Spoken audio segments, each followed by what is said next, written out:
ሰላም ጤና ይስጥልን አድማጭ ተመልካቾቻችን እንደምን አላችሁ? የተወደዳችሁ የአማራ ብሮድካስት ሴንተር ኤቢሲ ቴሌቪዥን ፕሮግራም ከዚህ ሰዓት ጀምሮ ለእናንተ መድረስ ይጀምራል። እንዴት ናችሁ? እንዴት ነበር ምሽታችሁ? በመላ ዓለም የምትገኙ ተከታታዮቻችን ይሄ ፕሮግራም ለብዙዎች እንዲደርስ መጀመሪያ የእናንተ ስራ የሚሆነው ላይክ በማድረግ ፕሮግራሙን መጀመር ነው። ከዛ ውጭ ቻት ቦክሱ ላይ በመምጣት አክቲቭሊ ኢንጌጅ ማድረግ ነው። ጽሁፎቻችሁን፣ አስተያየቶቻችሁን መጻፍ ነው ወደኛ እንድታደርሱ እንፈልጋለን ማለት ነው።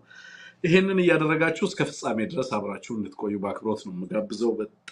በጣም ብዙ ነገር ነው ያለው። በርከት ያለ ጉዳይ ይዘን ቀርበናል። እኔና እንሙት እንደተለመደው ከዚህ ሰዓት ጀምሮ እናንተ ጋር እንደርሳለን። ሃክሎ ሎጂስቲክስ በጣም እናመሰግናለን። ሰላምታዬ ካንተ ይጀምር።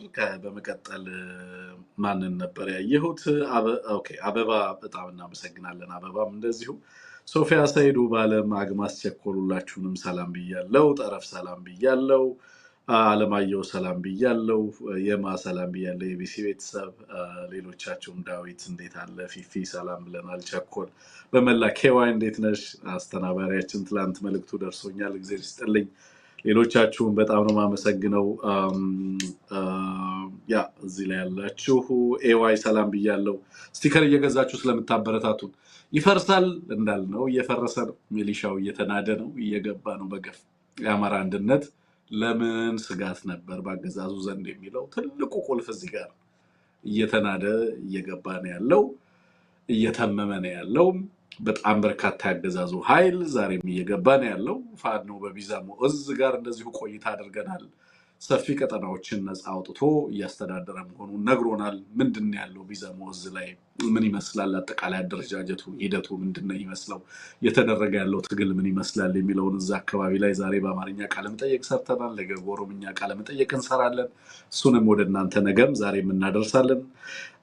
ሌሎች ጉዳዮች አሉን። ቀጠናው እየታመሰ ነው። ዩናይትድ አረብ ኤምሬትስ ከየመን እና ከሱዳን ከሊቢያ እንደዚሁ በተለይ ከየመን እና ከሊቢያ ተባራለች። አሁን ደግሞ የጦር መሳሪያዋን ሙሉ ለሙሉ የካርጎ ፕሌኖቿ የጦር መሳሪያ እያቀበሉ ያሉት በኢትዮጵያ በኩል ነው የሚለው በዓለም አቀፍ ደረጃ ቀጠናው ላይ ባሉ ሀገራት ከፍተኛ ቁጣን ቀስቅሷል። እሱንም በተመለከተ ወደ እናንተ እንደርሳለን። ገንዘቡ በጣም አሽቆልቁሏል። ብር ዛሬ እንደዚሁ ኢትዮጵያ ብሔራዊ ባንክ እንደዚሁ ከፍተኛ ኪሳራ ማስተናገዱን ሰምተናል። ከ2.9 ቢሊዮን ዶላር በላይ በዚህ IMF ሪስትራክቸሪንግ በተቀበለ ማግስት መክሰሩን እየሰማን ነው። ዛሬ ወጡ ሪፖርቶች እሱን ያሳያሉ። የሀገሪቱ ገንዘብ የመግዛት አቅሙ በጣም በከፍተኛ ደረጃ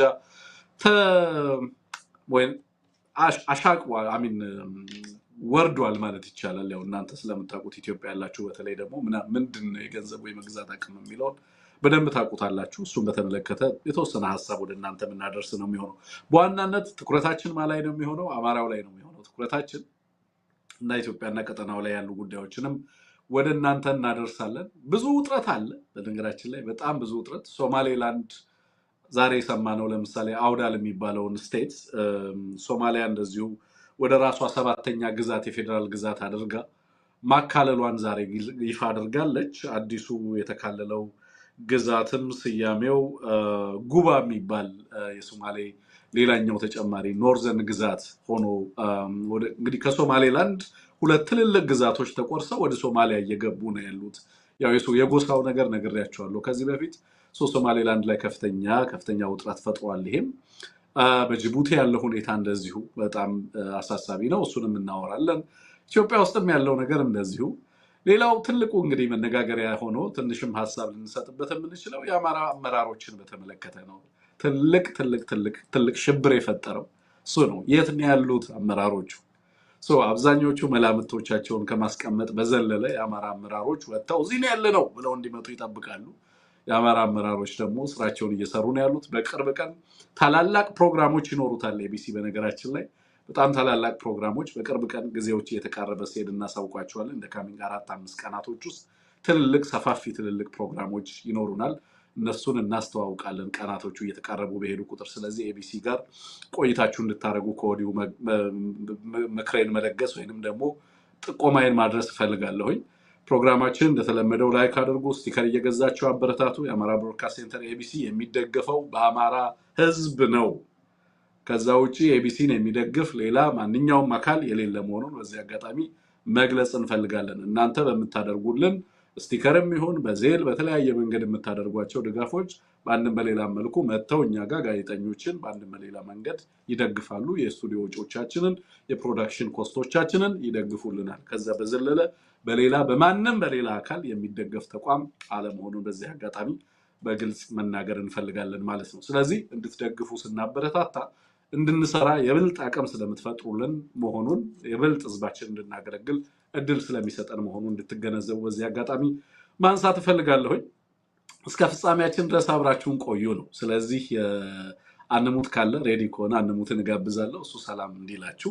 ከዛ በኋላ በቀጥታ የዕለቱን ፕሮግራም አስተዋውቀን እንጀምራለን ማለት ነው። መልካም ቆይታ ይሆንላችሁ አድማጭ ተመልካቾቻችን።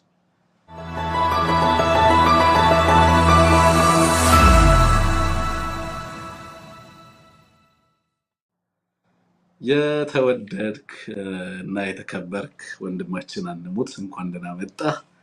ሰሞኑን መነጋገሪያ ከነበሩ ነገሮች ነው የሚጀምረው። አርበኛው የት ነው ያለው? የአማራ አመራሮች የት ነው ያሉት? ይሄን ያህል ሽብር የፈጠረው የነሱ ዌርባውት ምንድነው? ለምንድን ነው አንሙት? ምንድነው የተፈለገው? የአማራ አመራሮች እንግዲህ በግብዝነት እዚህ ነው ያለ ነው ብለው እንዲመጡ ነው የሚጠበቀው። የት እንዳሉ፣ ምን እየሰሩ እንዳሉ፣ ጦራቸው ምን እያደረገ እንዳለ ሚዲያ በዓለም አቀፍ ደረጃ እየሰጡ ያሉትን ሊደርሺፕ እያየን ነው። አንሙት በየቀኑ ቃለ መጠየቆች እየተሰጡ ነው፣ መግለጫዎች እየወጡ ነው። እንደውም ዛሬ አዲሱ ድርጅት አፋብን አዲሱን የፌስቡክ ገጾቹንም አዳዲስ ገጾቹን ሙሉ ድርጅታዊ ገጾቹን እያስተዋወቀ ነው ያለው። ድርጅታዊ ስራዎች በከፍተኛ ደረጃ ተጠናክረው ቀጥሏል። ይሄ ማለት ምን ማለት ነው? አመራሩ ሊደርሺፕ እየሰጠ ነው ማለት ነው። አመራሩ በስራ ላይ ነው ያለው ማለት ነው። ገና ድርጅቱ በተዋወቀ በሁለትና በሶስተኛው ቀን አንሙት በርካታ ወሳኝ ስትራቴጂክ ቁልፍ ጉዳዮች ውሳኔ ያገኙበት ሆኖ እንመለከታለን። በአንጻሩ አገዛዙ አመራሩ የት ነው ያለው? አንዴ ኤርትራ ነው፣ አንዴ ግብጽ ነው፣ አንዴ አዶን ነው። ሌሎች ሀገራት ተጠቅሰው ከሆነ አላቅም። ምናልባት ያልተጠቀሱ ሀገራት ካሉ በሀገር ውስጥም በውጭ ሀገራትም ያሉ ሀገራትን እየጠቀሱ ሲናገሩ ሰምተናል። ያለ አገዛዙ እጅ የሰጠው ኃይል አዲስ አበባ ኮሪዶር ጎበኘ። ዋው የአማራ ህዝብ ጥያቄ ተመልሷል። እንደዚህ አይነት ቆንጆ መንገድማ ዋናው የአማራ ህዝብ ጥያቄ ነበር እያለ ኮሪደርን አማራዎች የተፈናቀሉበትን ኮሪደር ህዝባችን ሲፈታ የነበረውን ኮሪደር እያደነቁ ሲሰለፉ ተመልክተናል።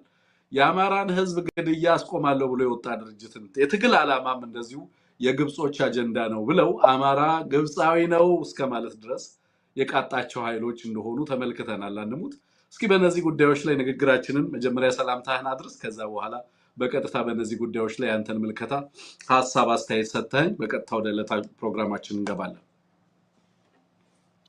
መልካም አመሰግናለሁ ወንድም። እንዴት ነህ አንተ? የቢሲ ቤተሰቦች ሁላችሁም የዚህ ፕሮግራም ታዳሚዎች እንዴት አላችሁ? ሰላም ናችሁ ወይ? ያነሳቸው መግቢያዎች እንግዲህ ያን ያክል ምን ያህል ፋይዳ እንዳላቸው አላውቅም። እንግዲህ አገዛዙ አብዛኛውን አመራር ጨርሻለሁ ብሏል። አሉ ያላቸውንም ተስማምቼ አስገብቻለሁ ብሏል። ከጨረሰ ለምን ይፈልጋቸዋል ነው። የተለመደ የሚስኢንፎርሜሽን ዲስኢንፎርሜሽን ስራ አካል ነው። እንግዲህ እገሌ መቀሌ እየታከመ ነው፣ እገሌ አስመራ ጎዳናዎች ላይ ነው፣ እገሌ ከሀገር እየወጣ ነው፣ እገሌ በዚህ በኩል አልፏል፣ በዚህ አግድሟል የሚለው እንግዲህ የጨነቀለት የሚወሩ ነገሮች ስለሆኑ ያን ያክል ትርጉም እንሰጣቸው አይደሉም። የፕሮፓጋንዳው አካል ተደርገው የሚነዙ ነገሮች ስለሆኑ ብዙ ትኩረታችንን ሊስቡ አይገባም። ግን አጭሩ መልክቴ ጨርሻለሁ ካልክ ለቀማ ላይ ከሆንክ 90% ከገባ አመራሮቹ በአፍሪካ ህብረት አስመስክረህ አዲስ አበባ ካስገባ የሌሉትን ለምን ትፈልጋቸዋለህ የሚል አጭር መልስ ነው መስጠት የምችለው። እንግዲህ ከዛ የተሻለ ነገር የለም። ትንሽ ሀፍረት ተሰምተኛል። ለአማራ ህዝብ ህልውና ትግል ወጥተናል ብለው ብዙ ወጣቶችን በእነሱ አመራር ሰጭነት ብዙ ዋጋ ያስከፈሉ ሰዎች ዛሬ አዲስ አበባ ላይ በአውቶቡስ ታጭቀው ያዳነችን ስራ አፋቸውን ይዘው ሲያደንቁ ሲውሉ ስመለከት ነው ዝም ብዬ ፎቶግራፉን ስመለከተው ነበር። እነዚህ ሰዎች አሁን የአማራን ህዝብ ህልውና ጥያቄ ጥቃት አስቀልብሰው በቃ አሁን አዲስ አበባ ወደ ቤት የተመለሱ ናቸው ማለት ነው እያልኩ ዝም ብዬ በፎቶግራፋቸው ስገረም ነበርና ብዙ የተለየ ነገር የለውም። ዋናው ነገር ላይ ያተኮርን የላቀው ነገር ላይ ያተኮርን ብንገፋ የተሻለ ነው። አገዛዙ ብዙ አይነት አሁን የትርክት ቁጥጥር ፉክክር ላይ ነው ያለው። የናሬቲቭ ዋርፌር ላይ ነው ያለው። ለዛ ነው በቻለው መጠን ለማፈን፣ በቻለው መጠን ለማሳሳት፣ በቻለው መጠን ለማስቀየስ ከፍተኛ ትግል ነው እያደረገ ያለው። የተለያየ አጀንዳ እያመጣ ያለው። መሬት ላይ ያለውን እውነታ ህዝብ ያውቀዋል። የኢትዮጵያን እውነታ እያንዳንዱ ቤተሰብ በጎጆ በማጀቱ በጠረጴዛው ላይ ያውቀዋል። ትግሉን ደግሞ በተመለከተ ወታደራዊ አመራሮች ያለፉትን 30 ወራት ምን እንደገጠማቸው ምን ላይ እንዳለ በደንብ ስለሚያውቁ ህዝብም ስለሚያውቅ ያን ያህል የሚያስጨንቅ አይደለም። ሙሉ ቀን ያገዛዙን ሰራዊት ሲቀብር የሚውለው አርሶ አደር ማን እንዳለቀ ማን ምን እንደሆነ በደንብ ያውቃል ልፈልጌ ነው። አንሙት ከፈቀድክልኝ አይ ነው ከኦፍ ዘ ትራክ ነው ከርዕሳችን ውጪ ነው ከምናወራበት የዛሬ ፕሮግራማችን ውጪ ነው። ሶ ፎቶግራፉን አይቼ የተሰማኝን ስሜት እኔም ማጋራት ከቻልኩኝ ማለት ነው። ሆፕፉሊ የሚፈቀድልኝ ከሆነ መቀጠል ትንሽ እኔም ሀሳብ የለም በዚያ ላይ ላጋራ ማለት ነው። ምክንያቱም ህዝባችን በተለያየ መንገድ ስሜቱን እያጋራ እየገለጸ እንዳለ ስለተመለከትኩኝ ነው። በማህበራዊ ሚዲያ ላይም ሀሳባችን ስለማናጋራ በዚህ ፕላትፎርም ነው ኖርማሊ እኛ የምናወራው። ስለዚህ እሱን ሀሳብ ትንሽ ሀሳብ ልስጥበት። አንሙት ያየሁት ምን መሰለህ አንሙት የአማራ ጥቃት ከበርካታ መንገዶች እንደሚመነጭ ትረዳለህ። ለምሳሌ በዚህ ትግል ውስጥም ገብቶ የነበረው ኃይል አማራንና አማራ ህዝብ የተጋረጠበትን አደጋ የሚመለከትበት ሁኔታ ያለው ግንዛቤ እና የግንዛቤ ጥልቀት ምንድን ነው የሚለው ነገር ከመጀመሪያ ጀምሮ በጣም በርካታ ፈታኝ በተለይ በትግል ሂደት ውስጥ ፈታኝ ሆኖ የነበረ ነው። እውነት ለመናገር አንሙት እነዚህ ሰዎች ከወጡ በኋላ እና እዛ ሄደው የሚናገሩትን ነገር ስትመለከት ወደዚህ አገዛዝ ከገቡ በኋላ በእርግጥ እነዚህ ሰዎች የአማራን ህዝብ ጥቃት ይገነዘቡ ነበር ወይ የሚለውን ጥያቄ እንድትጠይቅ ያደርጋል። ምን እየነገሩን ነው? ምንድናቸው እነዚህ? ያለፉትን 2 ዓመታት ያለፉትን 30 ወራት ፖለቲካ ሲያጠኑ አልነበረም ወይ? ትግል ሲያደርጉ ከአርሶ አደራቸው ጋር ለመገናኘት እድል አልገጠማቸውም ወይ? በየዕለቱ አሊዶሮ ላይ የሚታገተው አማራ ጉዳይ አይሰማቸውም ነበር ወይ? በወለጋ የሚገደለው አማራ ጉዳይ አይሰማቸውም ወይ? በአርሲ የሚገደለውና የሚፈናቀለው ህዝብ ጉዳይ መረጃ የላቸውም ወይ? በየአካባቢው የሚገደለው ህዝብ ስለዚህ ህዝብ ሰምተው አያውቁም ወይ? ምን ሊሰሩ የአማራ ትግል ውስጥ ገቡ? እነዚህ በምን አይነት ስህተት በአማራ ህዝብ መካከል በዛ ትግል መካከል በዛ የአማራ ልጆች ህያው የሆነ ህይወት ዋጋ የሚከፈልበት ስፍራ ላይ እንደነዚህ አይነት ኮተቶች እንዴት እዛ ቦታ ላይ ሊገኙ ቻሉ የሚል ጥያቄ በእውነት ትጠይቃል። አንሙት ለምሳሌ አማራን ህዝብ ጉዳይ ይሄንን ትግል ግብጾች ናቸው የሚደግፉት ወይንም አጀንዳው የግብጾች ነው ሲሉ በእውነት የአማራ ህዝብ ግድያ ይቁም ብሎ መነሳት እና የአማራ ህዝብን ግድያ አንደኛ አገዛዙ እንኳን ያላስተባበለውን ግድያ በየዕለቱ ይህን ያህል ህዝብ ተገደለ እየተባለ መረጃ እየወጣ በርካታ የዓለም አቀፍ ተቋማት ሰሞኑን የወጡትን የቢቢሲ ሪፖርቶች እንኳን ተመልከት። ግድያውን በተመለከተ ፍጅቱን በተመለከተና የዚህ ትግል አልፋና ኦሜጋ በአማራ ህዝብ ላይ የሚደርሰውን ማንነት ተኮር ጥቃት ማስቆም ነው። የዘር ጭፍጨፋ ማስቆም ነው። የአማራ ህዝብ ግድያ የግብጾች እጅ ማለት የወገናችን ግድያ እስካልቆመ ድረስ አማራው እየተገደለ ባለበትና ቀጣይነት ባለው መልኩ ህዝባችን እየተጠቃ ባለበት ሁኔታ ይህንን ትግል ለመቀልበስ የተሰለፉ አካላቶች አጀንዳቸው ከግብጽ የተሰጠ ነው ማለት አማራን የምትገለው ግብጽ ናት ማለት ነው። አማራውን የምታፈናቅለው ግብጽ ናት ማለት ነው። እስካሁን ይህን ሁሉ ሚሊዮን አማራ ሀገር አልባ ያደረገችው ግብጽ ናት ማለት ነው። የራሳችን አጀንዳ የለንም ብለው እዛ ቦታ ላይ ቆመው ካገዛዙ ጋር አማራ ግብጻዊ ነው ማለት ነው። ለዛ ነው ይሄ አገዛዝ አማራን ህዝብ የሚገለው። አጀንዳው የግብጽ ነው ካለ አማራ ግብጻዊ ነው እያለ ነው ይሄ አገዛዝ ማለት ነው አይደል? ስለዚህ የምንገለው አማራውን ግብጻዊ ስለሆነ ነው እያለ ነው። ኢትዮጵያዊ ስላልሆነ ነው ማለት ነው አማራ የሚገደለው። የኛ ህዝብ ግድያ እና የአማራን ህዝብ ፍጅት ማስቆም የግብጽ ተላላኪነት ነው ማለት የኛ የአማራ ህዝብ ሞት የግብጾች አጀንዳ ነው ማለት ነው። እነዚህ ሰዎች ምንድን ነው እያሉ ያሉት?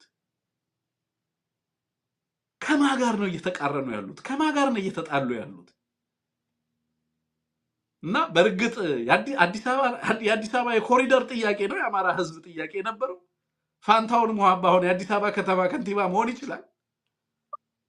ያ ጭንቅላቱ ማን ነው የሚባለው? ጠይሙ አጠር ያለው ልጅ ስሙ ጠፋብኝ፣ አንሙት እና እሱ ልጅ አሁን ከንቲባ መሆን ይችላል አዲስ አበባ ላይ። አሊዶሮ ላይ ስለታገቱ አማራዎች ፍትህ መጠየቅ ይችላል። በእስር ቤት ያሉ አማራዎችን ማስፈታት ይችላል።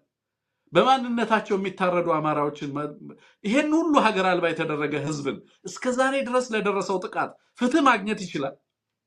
ይሄ አጀንዳ ነው የግብጾች አጀንዳ። የአማራ አርሶ አደር ነው የግብጽ ኤጀንት። ስለማን ነው የሚያወሩት እነዚህ ሰዎች? ህዝብ ይታዘበናል፣ ሀገር ይታዘበናል፣ ወገኖቻችን ይታዘቡናል። የወደቁ መስዋዕትነት እየከፈሉ ያሉ የአማራ ልጆች ይታዘቡናል አይባልም። በአዴን ለመሆን እንደዚህ አይነት ትግል ውስጥ መግባት አስፈላጊ ነው። በነገራችን ላይ these are rodents by the way እነዚህ የበሰበሱ እንቁላሎች ናቸው። የሚናገሩትን ነገር ሳዳምጥ በአዴን በጣም በብዙ አይነት መንገድ ይገለጣል። አንሙት የሆነ ትውልድ የዚህ አስተሳሰብ ሰለባን ጥያቄያቸውን ስትመለከት፣ ፍላጎቶቻቸውን ስትመለከት እንዴት ህዝባቸውን እንደማይመስሉ ትረዳለህ። እንዴት ሳይገባቸው በትግል ሜዳ እንደነበሩ ትረዳለህ።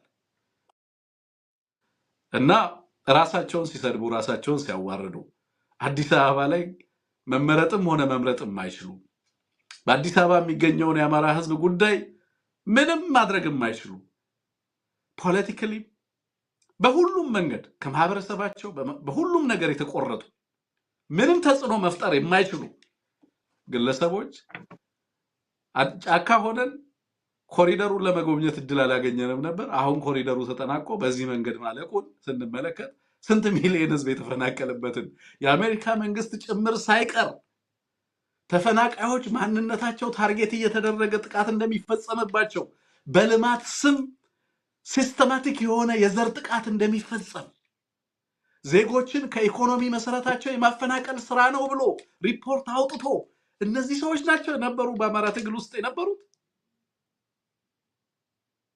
እንኳን ደስ ያለው የአማራ ህዝብ። እነዚህ ሰዎች በአማራ አመራር መጥተው በአማራ ትግል አመራርነት መጥተው ቢሆን በእውነት በጣም የምናፍርበት ጉዳይ ነበር የሚሆነው። እነዚህ ነበሩ የአማራን ህዝብ እንትን ሊወክሉ የሚችሉት። በጣም ትልቅ ኢምባራስመንት ነው። ኤኒዌይ አንሙት እንዳልከው ብዙዎቻችን በጣም በርካታ ሰው ሀፍረት ተሰምቶታል። የት ይደበቁ ይሁን፣ የማን ጥፍር ውስጥ ይገቡ ይሁን፣ ዘመናቸውን ሙሉ ከህዝብ ጋር በምን አይነት ሁኔታ ይኖሩ ይሆን እነዚህ ግለሰቦች የሚለውን በጊዜ ሂደት የምንመለከተው ነው የሚሆነው። ግን ደግሞ በጣም በጣም በጣም ያፈርንባቸው መሆኑ በዚህ አጋጣሚ ማንሳት ያስፈልጋል። አንሙት ወደ ቀጥታ ወደ ርዕሰ ጉዳይ ነው የምገባው። ወታደሩን በተመለከተ ዛሬ እኔ እናንተ ሲደርሰን የነበረውን መረጃ እየተመለከትኩ ነበር። ሚሊሻው ተንዶ እየገባ ነው ያለ፣ በህብረት እየዘፈነ ሆ እያለ እየገባ ነው ያለ። ይጠበቅ የነበረው ይሄ ነው። ይሄ አንድነት ነፃ ያወጣል። ማንን? አማራን ሊወጋ የተሰለፈውንም ጭምር ነፃ ያወጣል። አማራን ለማጥቃት የተሰለፈውንም ጭምር ነፃ ያወጣል። ሚሊሻ ወታደሩ እየከዳ በስፋት ዛሬ በበርካታ አካባቢዎች ላይ በከፍተኛ ደረጃ ንቅል ብሎ አዚፍ ረጅም ስራ ሲሰራ እንደነበረ ሁሉ ነው አንሙት የምትመለከተው። በእያንዳንዱ አካባቢ ላይ በጣም ሰፊ ስራ ሲሰራ እንደነበረ ነው የሚመስለው።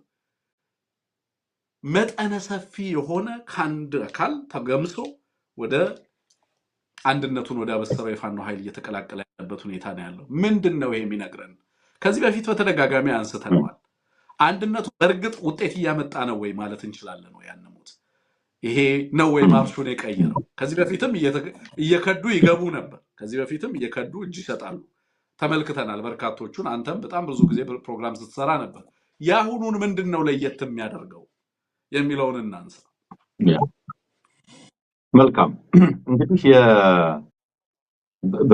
በተደጋጋሚ ጊዜ ስንሰማቸው እንደነበረው አገዛዙ በኃይል ባፈና ወደ ዘመቻ ያስገባቸው፣ አፍኖ ወደ ስልጠና ወስዶ ወደ የሚያሰማራቸው ወጣቶች በሙሉ በአብዛኛው በብዙ ሁኔታዎች ውስጥ የሚያልፉ ናቸው። በቻሉት አቅም የመውጫ ቀዳዳትን ነው እንጂ ከኋላችን መሳሪያ ተደግኖብን ነው እንጂ እዛ ውስጥ የመቀጠል ፍላጎት የለንም የሚል ተደጋጋሚ አስተያየቶችን ሰማ እንደነበረ ታስታውሳለህ። ስለዚህ በተለይ ፈራ ተባ ሲሉ ለነበሩ ቆርጥ ብሎ ወደዚህ ትግል ለመግባት ምክንያቱም የተመቸው የለም በዚህ አገዛዝ እኔ ደህና ነኝ የሚል ህዝብም የለም ክልልም የለም ብሔርም የለም። እኔ ደህና ነኝ የሚል ማህበራዊ መደብ የለም። የሰራተኛው መደብ፣ ሰራዊቱ፣ መምህሩ፣ ሐኪሙ፣ የህግ ባለሙያው፣ የፕራይቬት ሴክተር የግል ነጋዴው ማን ነው እኔ ደህና ነኝ ይሄ ስርዓት ተመችቶኛል ሊል የሚችል የለም እንደምታውቀው። በጸጥታ መዋቅሩ ስትሆን ደግሞ የተለየ ነው። በጸጥታ መዋቅሩ ስትሆን ደግሞ የበለጠ ያገዛዙን የጦረኛ ፖሊሲ የማስፈጸሚያ የጥይት ራት ነህ። ያውም በኃይል በግድ ታፍሰህ ስልጠና ወስደህ ወደ ጦር ሜዳ እየተላከ ማለት ነው። ስለዚህ አጋጣሚዎችን የሚጠብቁ በርካቶች ናቸው። በሌላ መንገድ ወደ ፋኖ ስብንሄድ እንደው ፋኖ ያዋጣናል ወይ ያዛልቀናል ወይ ይሄ ትግልስ የት ያደርሰናል የሚል ጥርጣሬ የነበራቸው በተለይ ከአንድነቱ ጋር በተያያዘ ስጋት የነበራቸው አሁን ያ ስጋታቸው ተቀርፏል። የፋኖን ኃይል ያውቁታል። በተለይ የጸጥታ መዋቅር ውስጥ ያለ ሲኒየር የሚባል ካለ አመራር የሚባል ካለ በሙሉ ያውቀዋል። ሰራዊቱ ምን እየሆነ እንደሆነ፣ ጦርነቱ ምን አይነት ጦርነት እንደሆነ፣ የኃይል ሚዛኑ ምን እንደሆነ፣ የመዋጊያ ኮዙ ልዩነት ምን እንደሆነ፣ የስነ ልቦና የሞራል ልዩነቱ ምን እንደሆነ በደንብ አሳምሮ ያውቃል። ሁሉም የጸጥታ መዋቅር መከላከያ ውስጥ ያለው ያውቃል፣ ፌደራል ፖሊስ ውስጥ ያለው ያውቃል፣ የክልል ልዩ ኃይልና ሚሊሻ ያውቃል፣ በአድማ ብተና የምትለው ያውቃል፣ አመራሩም በደንብ ያውቃል። የኃይል ሚዛኑ ምንድነው የሚመስለው? የፋኖ ኃይሎች ቁርጠኝነት ምንድነው የሚመስለው? በምን አይነት ሞራል ኢኩቫለንስ በምን አይነት የሞራል ሁኔታ ውስጥ ነው እየተዋጋን ያለ ነው የሚለውን ነገር ያውቁታል። ስለዚህ አንድ ምቹ መደላድል አሁን ተፈጥሯል። ይሄ ባይዘው ለካድሬዎችም ልንነግረው የምንፈልገው ምቹ መደላድሉ ምንድነው? ድርጅት መጥቷል። ይህ ድርጅት በብዙ ጽናት ውስጥ በብዙ ድካም ውስጥ በብዙ ግፊት ውስጥ ተወልዶ የመጣ ድርጅት ነው። ስለዚህ ፋኖ አንድ ከሆነማ እንሆናለን፣ አንድ እስከሚሆኑ እንጠብቃለን ሲሉ የነበሩ በጣም በርካታ የአገዛዙ የጸጥታ መዋቅር አባላት አሉ። አሁን ሳምንት አልሞላውም ይሄ ድርጅት እውን ከሆነ። ነገር ግን ሳምንት ባልሞላ ውስጥ እየተቀላቀለ ያለው ያገዛዙ ኃይል ብዛት የትየለሌ ነው። ሁለት ነገር ለያይተን እንመልከት። ለምሳሌ እኛም ያገዛዙ ኃይል ወደ ፋኖ እየገባ ነው እንላለን፣ እነሱም የፋኖ ኃይል ወደኛ እየገባ ነው ይላሉ። ምን አይነት የፋኖ ኃይል ነው ወደ እነሱ እየገባ ያለው? ወደ ፋኖስ እየገባ ያለው ምን አይነት ኃይል ነው የሚለው በጣም መሰረታዊ ነው። መጀመሪያ በዳይቨርሲቲ እንመልከተው። በአይነቱ ስንመለከተው ሚሊሻ ይገባል።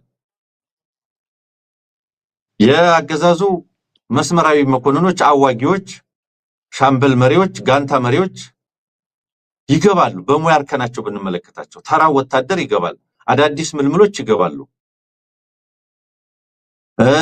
የመቀበል ፖሊሲያቸውም በተለይ በፋኖ በኩል ግልጽ ነው። መሳሪያ ይዛችሁ ነው ወደ ምትፈልጉበት ትሄዳላችሁ፣ ኢንፋክት ለመሳሪያችሁ ዋጋ እንሰጣለን የሚል ግልጽ ፖሊሲ ተቀምጧል።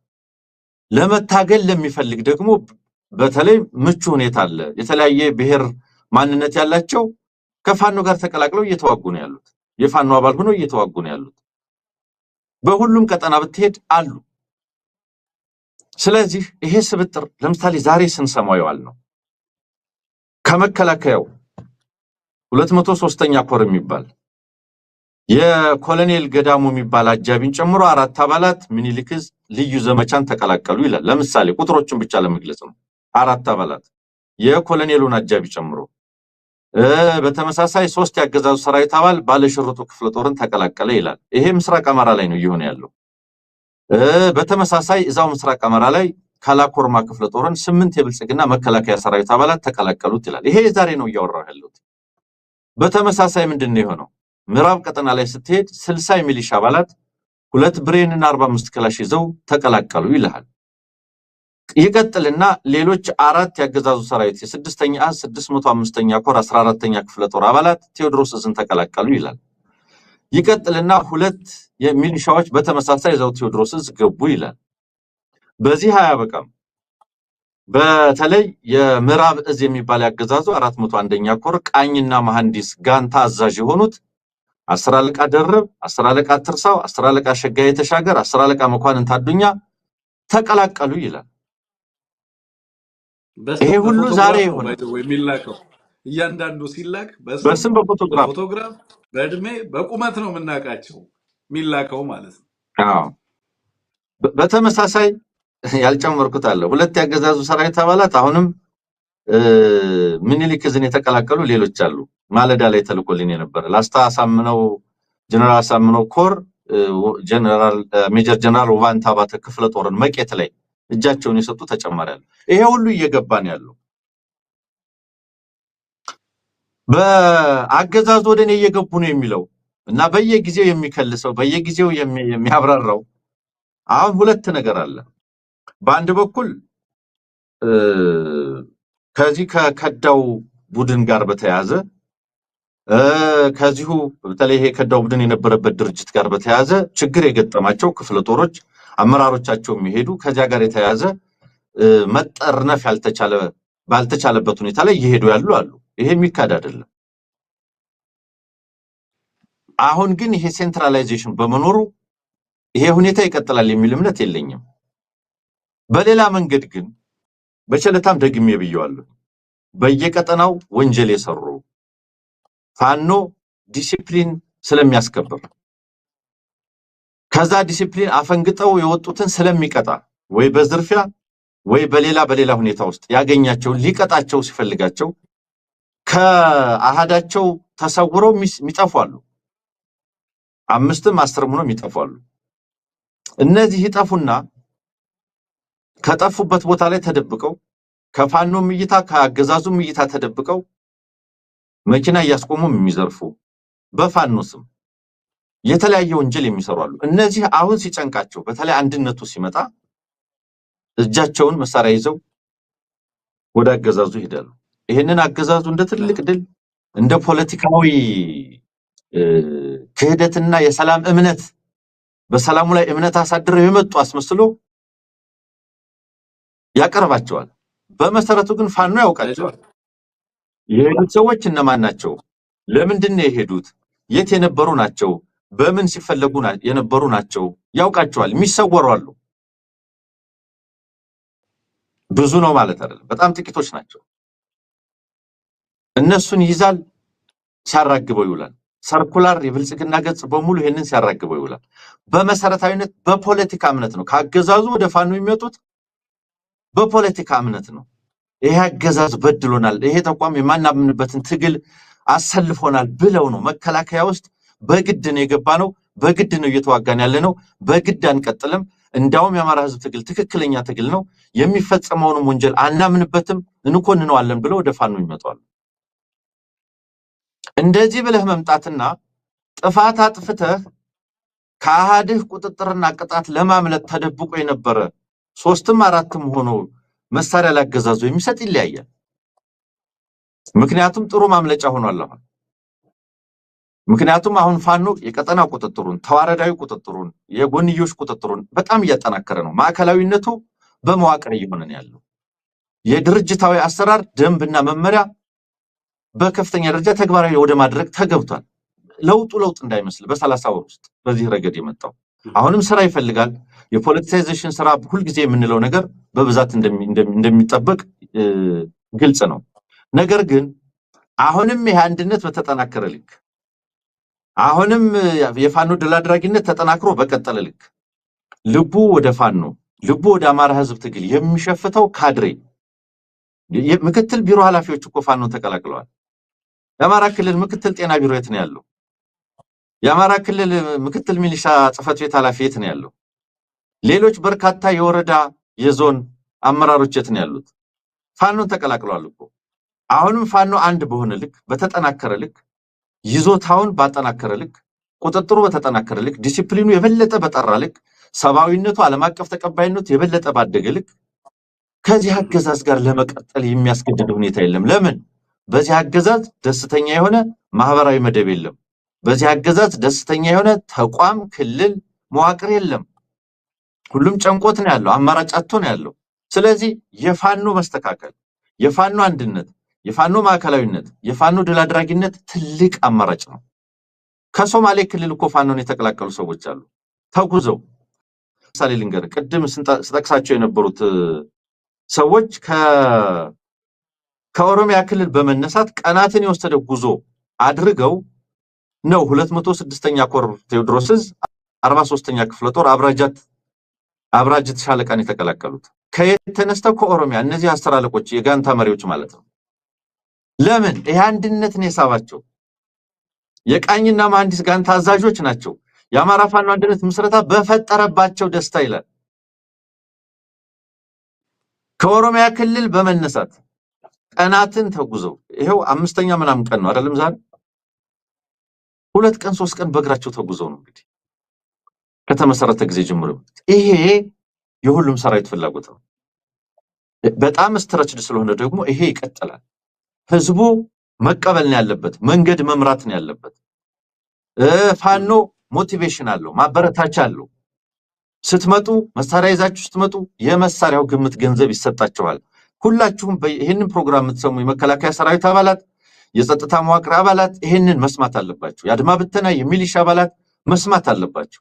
ፋኖ በተደጋጋሚ ነው ጥሪ እያቀረበላችሁ ያለው። መሳሪያ ይዛችሁ ስትመጡ የመሳሪያችሁ ምትክ በፋኖ በገንዘብ ይለወጥላችኋል። መታገል ከፈለጋችሁ በአደረጃጀት ውስጥ ቦታ ይሰጣችኋል። ወደ ቤተሰብ ወደ ሌላ ክልል መሄድ እንፈልጋለን ስትሉ አልብሰው ከቆሰላችሁ አክመው መሳፈሪያ ገንዘብ ሰጥተው መታወቂያም አድርገው ይሸኟችኋል። ወደ የቤተሰቦቻቸው ይሄ ነው ወደ ቤተሰቦቻቸው ማለት ነው፣ ወደሚፈልጉበት ማለት ነው። ቆስለናል፣ ተማርከናል፣ እንደ ምርኮኛ ደግሞ ዓለም አቀፍ ተቋም እንዲቀበለን ነው የምንፈልገው ሲባል ሁልጊዜም ፋኖ ጥሪ ስለሚያቀርብ ለዓለም አቀፍ ቀይ መስቀልና ሌሎች ተቋማት ያስረክባል። ይሄ ነው ያለው እውነታ። ይሄንን መቀበል ያስፈልጋል። ይሄንን ትርክት ማወቅ ያስፈልጋል። የፋኖን አንድነት ያገዛዝ የፈራው ለሌላ አይደለም፣ መዋቅሩን ትሬሽን ስለሚከት ነው፣ መዋቅሩን ስለሚያፈርስበት ነው። ይገድላችኋል። ሰላም እጅ ሰጥቶ ፋኖ የሰላም ድርድር አድርጎ እየገባ ነው፣ መሄድ የለባችሁም፣ በተለይ እንትን ከሆናችሁማ ያርዳችኋል የሚለው ፕሮፓጋንዳው አያነሳም። ሁሉም ሰራዊት የነቃበት ጉዳይ ነው ለማለት ነው። ታንክ ዩ። ትናንትና የብሔራዊ ደህንነት ያወጣውን መግለጫ ተመልክቻለሁ አንሙት እና ምንድነው የሚለው? ስነ ልቦናዊ ሳይኮሎጂካል ዋርፌሩን አጠናክሬ ቀጥያለሁ ይላል። የስነ ልቦና ጦርነቱን በአስተማማኝ ሁኔታ እየሰራው ነው የሚል መግለጫው ላይ አካቶ ተመልክቻለሁ። እና በነገራችን ላይ አንዳንድ ሀገራት በህግ የተከለከለ ነው ማህበረሰብ ላይ ስነ ልቦና ጦርነት ማድረግ እና በዚህ ደረጃ በአደባባይ ወጥቶ ሳይኮሎጂካል ዋርፌር የስነ ልቦና ጦርነት በህዝብ ላይ እያደረገ እንደሆነ በአደባባይ ይናገራል። የስነ ልቦና ጦርነቱ አካል አንዱ ለምሳሌ እየተመናመነ ነው፣ አመራሩ እየመጣ ነው፣ ይሄው የአዲስ አበባ ኮሪደርንም ጎበኘ፣ በአድናቆት ነው የሚመለከቱት የሚለውን ነገር ለማምጣት ጥረት ያደርጋል። በተግባር መሬት ላይ ያለውን ግን በተመለከተ ቅድም አንሙት የሚያነሳው ነገር ምንድን ነው? በጣም በርካታ ኃይሉ ይሄ አንድነት ሁኔታ በነገራችን ላይ ማርሽ ቀያሪ ነው። ተቋማቶቹ ከዚህ በኋላ የሚቀጥሉበት እድል የለም ነው፣ የሚቀጥሉበትን እድል ያሳጣቸዋል። አንሙት they lose their relevance። አሁን ከዚህ በኋላ ፐርፐዛቸውን ያጣሉ። ለምሳሌ መከላከያ ውስጥ ሆኜ ወደ አማራው ለመቀላቀልና ወደ ወገኖቼ ሄጄ ከዚህ ጋር ከህዝቡ ጋር ተሰልፌ ትግል ለማድረግ አስቸጋሪ ሁኔታዎች አሉ። ለምሳሌ ወደ የጎንዮሽ ትግሉ በጣም የበረታ ነው፣ አንደኛውን ያጠቃል የሚሉ ነገሮች በጣም በከፍተኛ ደረጃ የአማራው ጭንቅላት ላይ ሲሰራ ነበር የነበረው፣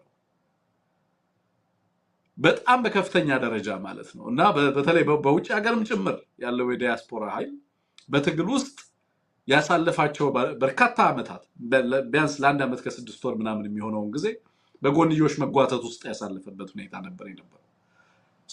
ወደዚህ ሂደት ለመምጣት በርካቶች ተቸግረው የነበረበት ሁኔታ ነበር። አሁን እሱም ሙሉ ለሙሉ ቀይሮታል።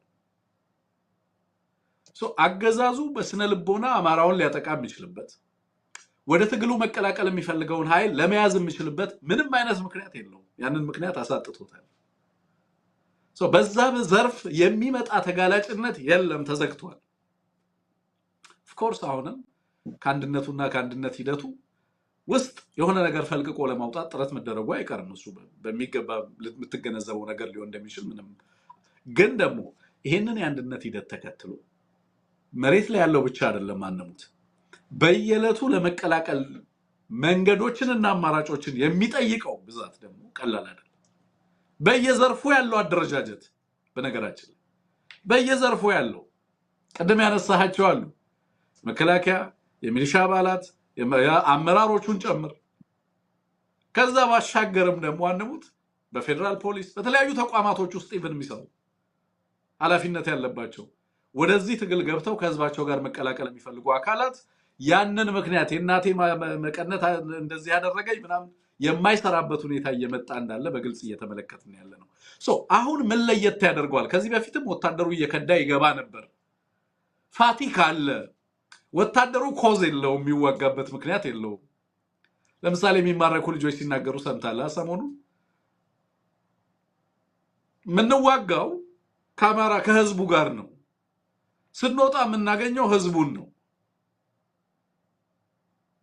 የፋኖ ኃይሎችን ለማግኘት እንቸገራለን በደፈጣ ይመታናል ከዛ በኋላ ራሳችንን መሰብሰብ አንችልም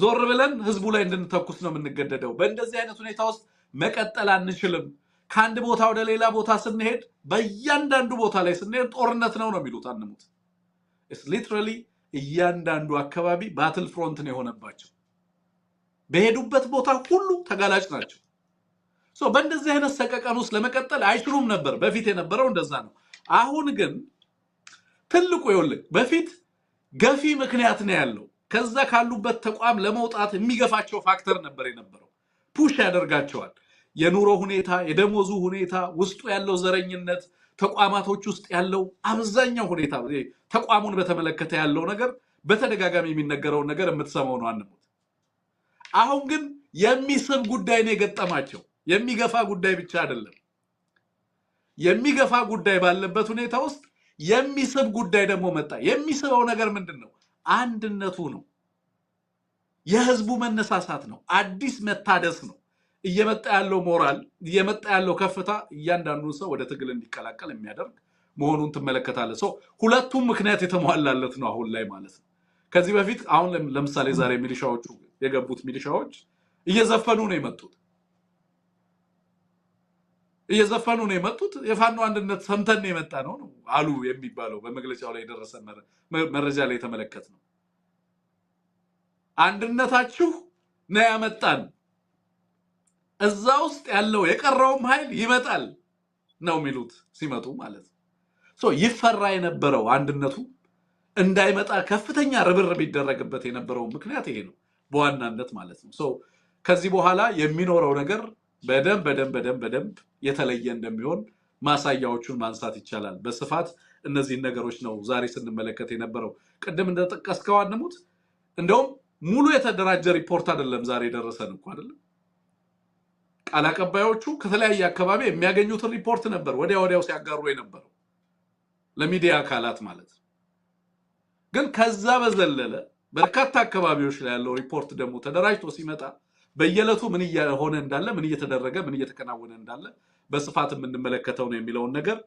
እንድትይዝልኝ እፈልጋለሁ ሌሎቻችሁም ቅድም አንሙት ያስተላለፈው ጥሪ ለብዙዎቻችን በነገራችን ላይ የተላለፈ ጥሪ ነው ከዛ ጋር ተያይዞ አንሙት በሌሎች ቦታዎች ላይ እንደዚሁ ደግሞ አዲስ ነገር ያየሁት የአንድነቱን ሁኔታ በተመለከተ ሰፊ እንኳን ደስ ያላችሁ መልእክት አሁንም እየተስተጋባ ነው ያለው እሱ በጣም ቀጥሏል ዛሬም የላኩልን ማህበራት አሉ በነገራችን ላይ የአቋም መግለጫ ያወጡ እነሱን በተወሰነ ስማቸውን ብጠራ ደስ ይለኛል አንሙት የአማራ ማህበራት የምክክር መድረክ በጀርመን እነሱም እንደዚሁ መልእክት ልከውልናል ስማቸውን ላንሳልህ አንዴ የአማራ ማህበር በጀርመን ሌላኛው የአማራ ህዝብ ማህበር በበርሊን የአማራ ማህበር በኑረምበርግ ጀርመን እና የአማራ መልሶ ማቋቋም ድርጅት በሙኒክ የሚባሉ ድርጅቶች ከጀርመን የጋራ አንድነት መልእክት ልከውልናል ሌላው የአማራ አንድነት ማህበር በዩኬ እንደዚሁ መግለጫ ልኮልናል የደስታ መግለጫ ሌሎች የዓለም አቀፍ የጎንደር አማራ አንድነት ማህበር እንደዚሁ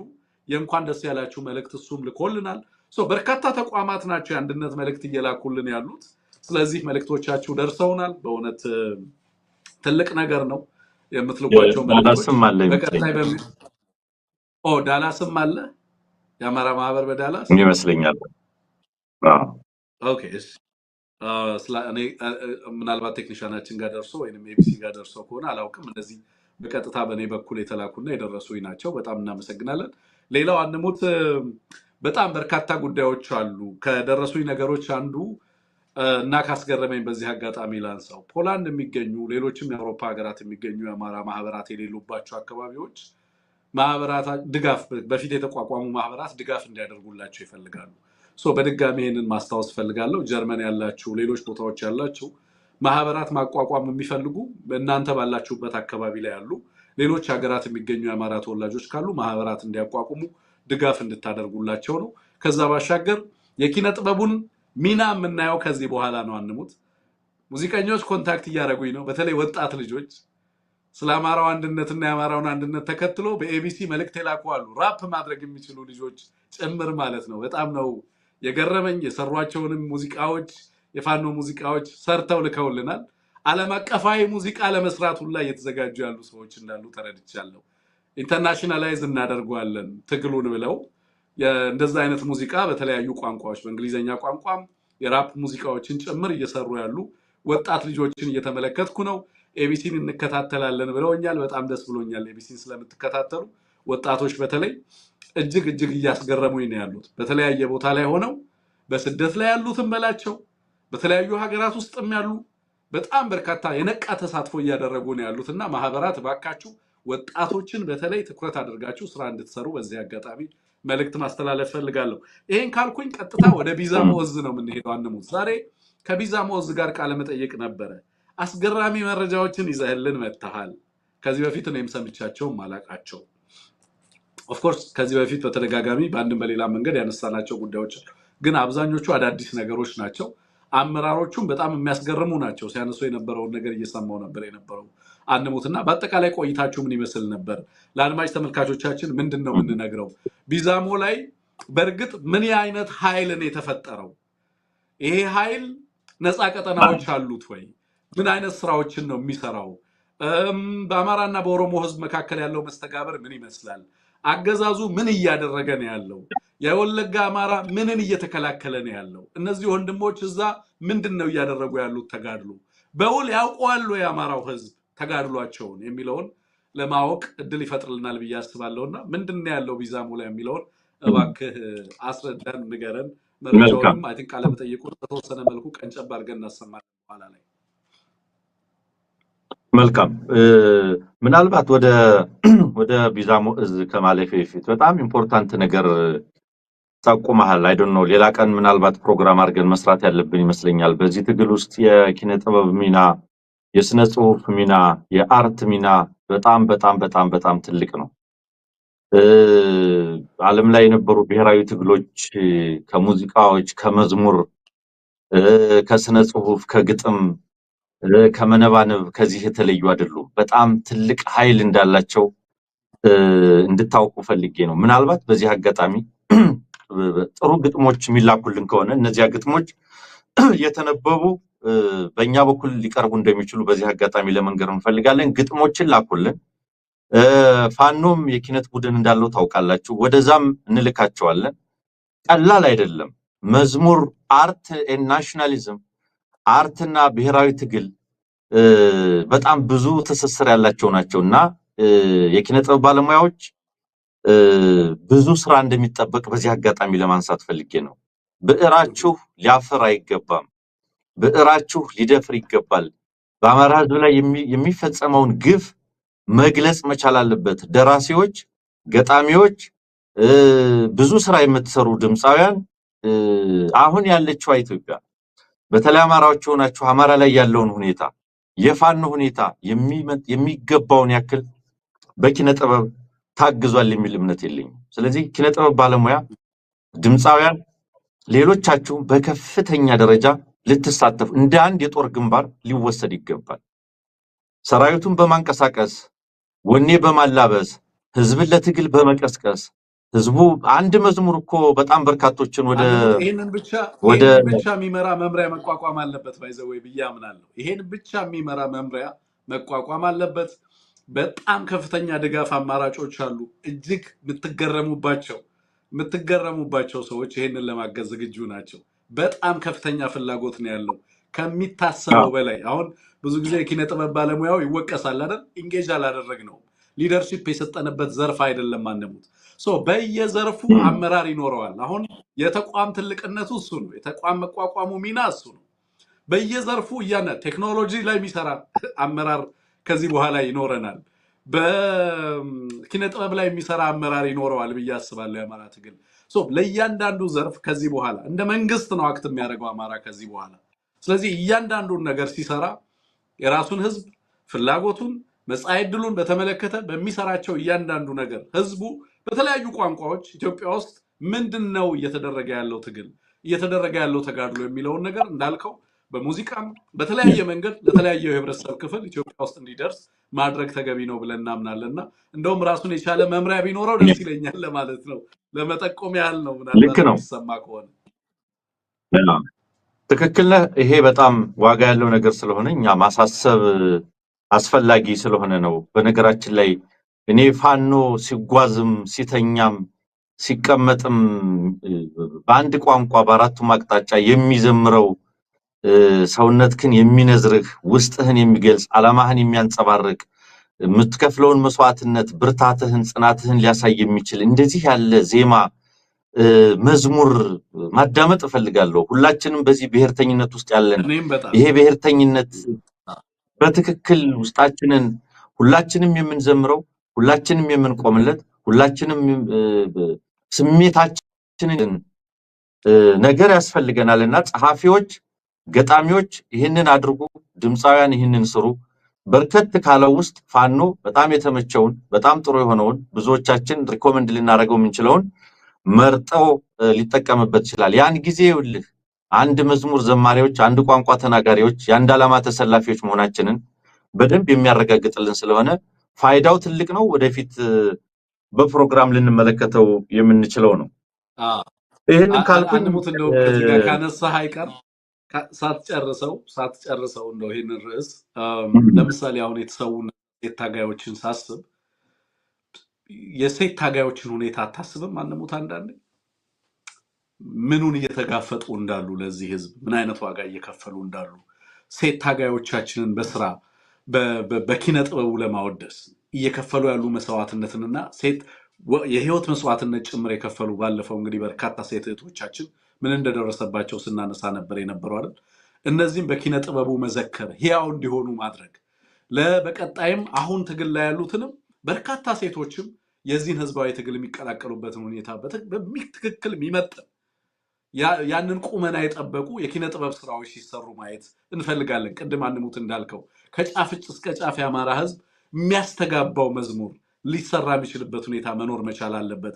ይሄንን ዘመን ካልዘከረን፣ ይሄንን ተጋድሎ ካልዘከረን፣ ይሄንን ትውልድና መስዋዕትነቱን ካልዘከረን አንሙት የትኛው ትውልድ ሊዘከር እንደሚችል አላውቅም በእውነት ማለት ነው። በላይ በድሮንና በሌሎች ቦምቦች ከፍተኛ እልቂትና ፍጅት እያስተናገደ በስር በእንደዚህ አይነት መስዋዕትነት ሁሉን ነገሩን ትቶ ለወገኖቹ ከባድ መስዋዕትነት እየከፈለ ያለ ትውልድ ካልተዘከረ ማን ሊዘከር እንደሚችል አላውቅም። ማንን ማወደስ እንደሚገባ አላውቅም። ህያው የሆነ መስዋዕትነት ካስፈለገ አማራ በዘመኑ ከከፈላቸው ባለፉት 50 ዓመታት ከከፈልናቸው መስዋዕትነቶች ሁሉ የላቀው መስዋዕትነት ዛሬ እየተከፈለ ያለው መስዋዕትነት ነው። እኔ እስከ ዛሬ ድረስ አማራ ኢትዮጵያንና ሀገርን ለማጽናት የከፈለው መስዋዕትነት አለ። ራሱን ለማቆየት ግን እየከፈለ ያለው መስዋዕትነት ከየትኛውም ዘመን ጋር አይወዳደርም።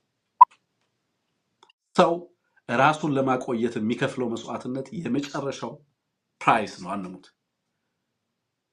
ለራሱ ጉዳይ ስለ ራሱ ወገንነትና ህዝብ ቀጣይነት የሚከፈል መስዋዕትነት ተወዳዳሪ የሌለው መስዋዕትነት፣ ምንም ተወዳዳሪ። ይሄንን የማይዘክር ትውልድ ሊኖር አይገባም። ይሄንን የማይዘክር ጸሐፊ ሊኖር አይገባም። ይሄንን የአማራ ታሪክ ሰፊው አካል ይሄ ታሪክ ነው።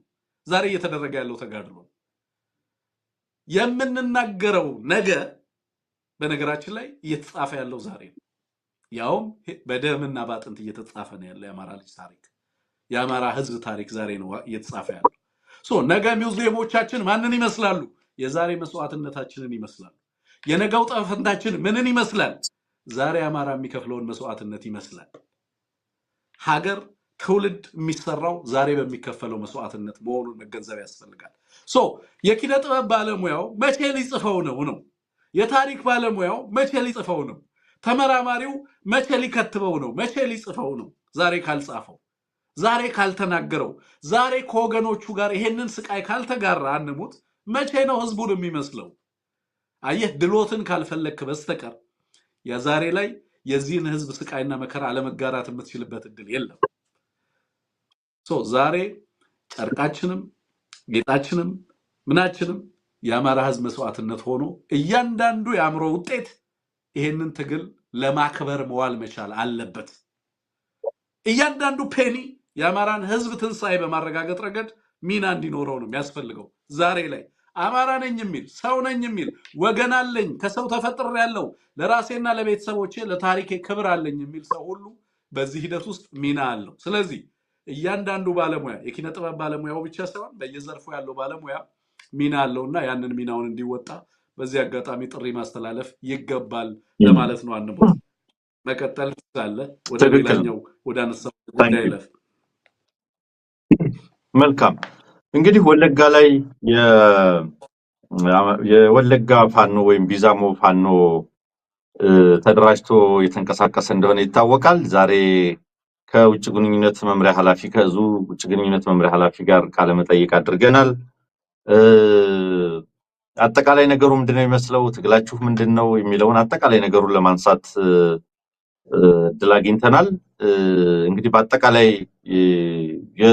ቢዛሞ ላይ ወለጋ ላይ ይህንን እዝ ማቋቋም ያስፈልገበት ምክንያት እንግዲህ በተለይ እዛ ያሉ አማራዎች እዚህ በርቀት ከምንመለከተው በላይ በወሬ ከምንሰማው በላይ እዛው እየኖሩ ያሉ የበለጠ ያውቁታል ሁኔታውን።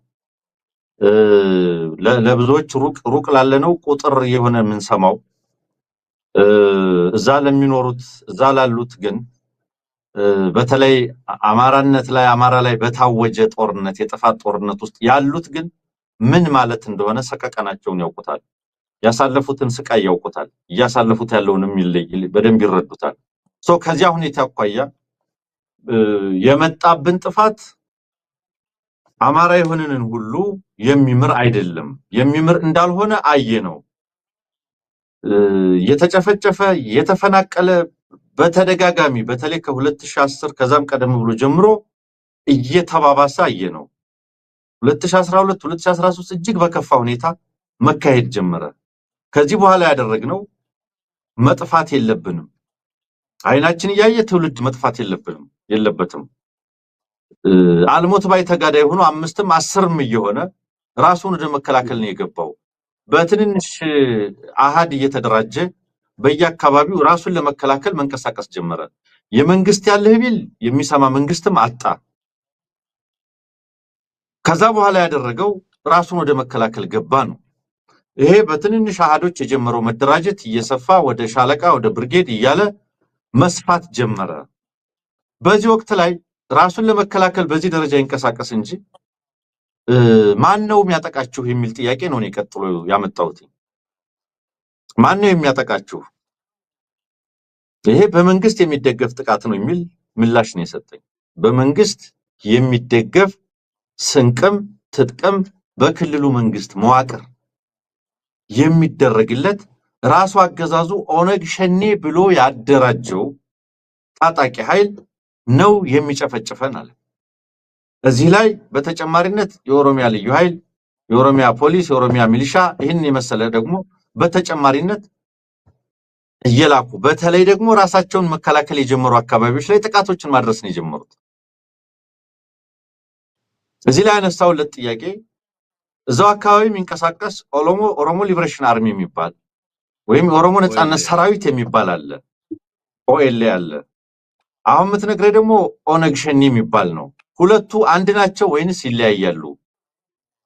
ኦኤልኤ እና መንግስት እርስ በርስ ሲካሰሱ እንሰማለን። እኔ አላጠቃሁም ይመርመር አይመርመር እያሉ ብዙ ጊዜ ስንሰማው የነበረ ነው። ስለዚህ ማን ነው ይህንን ጥቃት እያደረሰ ያለው? ኦኤልኤስ ከዛኛው ይለያል ወይ ያልኩት ሁለቱ የተለያዩ ናቸው ነው ያለው። ይህንን አስምሮ በግልጽ ደጋግሞ ነው የተናገረው።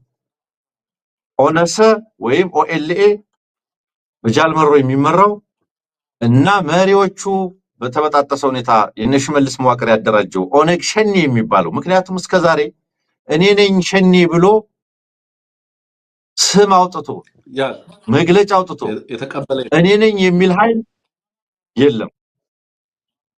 እኔ ነኝ የሚል በሌለበት ነው አገዛዙ ኦነግ ሸኔ ብሎ በሽብርተኝነት ፈርጇለሁ የሚለው። የኦሮሞ ነጻነት ሰራዊት ወይም ኦላ የነጻነት ታጋይ ነኝ ነው የሚለው። ንጹሃንን ጨፍጭፍ ያላቅም አልጨፈጨፍም ነው የሚለው። ይሄንን ጥቃት እየፈጸመ ያለው አገዛዙ ነው የሚለው። አንዳንድ ጊዜ በኦነግ ሸኔና በኦላ መካከልም ውጊያዎች እንደሚካሄዱ በሁለት ሸኔዎች መካከል ውጊያ እየተካሄደ ነው እየተባለ በሚዲያም በሚቀርብበት ሁኔታ ይፈጸም ነበር። እንዳውም ኢንጂነር ተክለማርያም እንደነገረኝ የውጭ ግንኙነት መምሪያ ኃላፊው ማለት ነው አንዳንድ ሁኔታዎች ላይ አንዳንድ ጥቃቶች ሲመጡ ከኦላ ሰዎች ጋር ሁሉ እንነጋገራለን። የትብብር ማዕቀፍ ውስጥ አልገባንም፣ ነገር ግን በህዝብ ሰላም ላይ በአንዳንድ ሁኔታዎች ላይ እንገናኛለን። በመካከላችንም ግጭት የለም። እዛ ከሚኖር የኦሮሞ ማህበረሰብ ጋርም ግጭት የለም። አብረን እዛው ነው የተወለድነው፣ አብረን እዛው ነው ያደግነው። አንድ ህዝብ ነን፣ ያውቁናል፣ በደንብ እናውቀዋለን። የአማራና የኦሮሞ ህዝብ ሊለያይ የሚችል አይደለም ነው ያለ። አገዛዙ ግን ለጥፋት ያሰማራው ለጭፍጨፋ ያሰማራው ኃይል አለ። ስለዚህ ምንድነው በትንሽ በአሃድ ደረጃ ተደራጅተው ሲዋጉ የነበሩ ራሳቸውን ሲከላከሉ ራስን የመከላከል ውጊያ ነው ያለው ወለጋ ላይ ራስን ከጥፋት የመከላከል ተክለማርያም ሲነገር እንደነበረው ከአማራዎች ጋር በላችሁ ወገናችሁ ተብለው የሚጨፈጨፉ ኦሮሞዎች አሉ አለ። ከነሱ ጋር ወግናችኋል ተብሎ የጥቃት ኢላማ የተደረገ የኦሮሞ ማህበረሰብ አለ ነው ስለኔ ነበር። እኛ ግን ተዋልደናል፣ አብረን ነው የምንኖረው። በስነ ልቦና ደረጃም ረጅም ዓመት እዛው ተወልደን እዛው ያደግነን። ነገ እንግዲህ ምናልባት በኦሮምኛ አንተ ታነጋግረዋለህ። ኦሮምኛ ተናጋሪ ነው ቢዛምፋል። ስለዚህ ምንድነው የነበረው ሁኔታ? መከላከያ የመከላከያን ዩኒፎርም ሲመለከት ይሄ የግል ታጣቂው ራስን ለመከላከል የታጠቀው የአማራ ተወላጅ በቃ መከላከያ መጣልን መንግስት መጣልን ብሎ ለዛ ለመንግስት ባለው እምነት ማለት ነው ሄዶዛ መከላከያ መጣ ብሎ እምነት እንዳለው መከላከያ ሲመጣ ተኩስ እንደሚያቆም ቫዮለንት መሆኑን እንደሚቀንስ ሲረዱ እነዚህን ታጣቂዎቻቸውን የክልሉ መዋቅር የመከላከያ ልብስ እያለበሰ መላክ ጀመራል።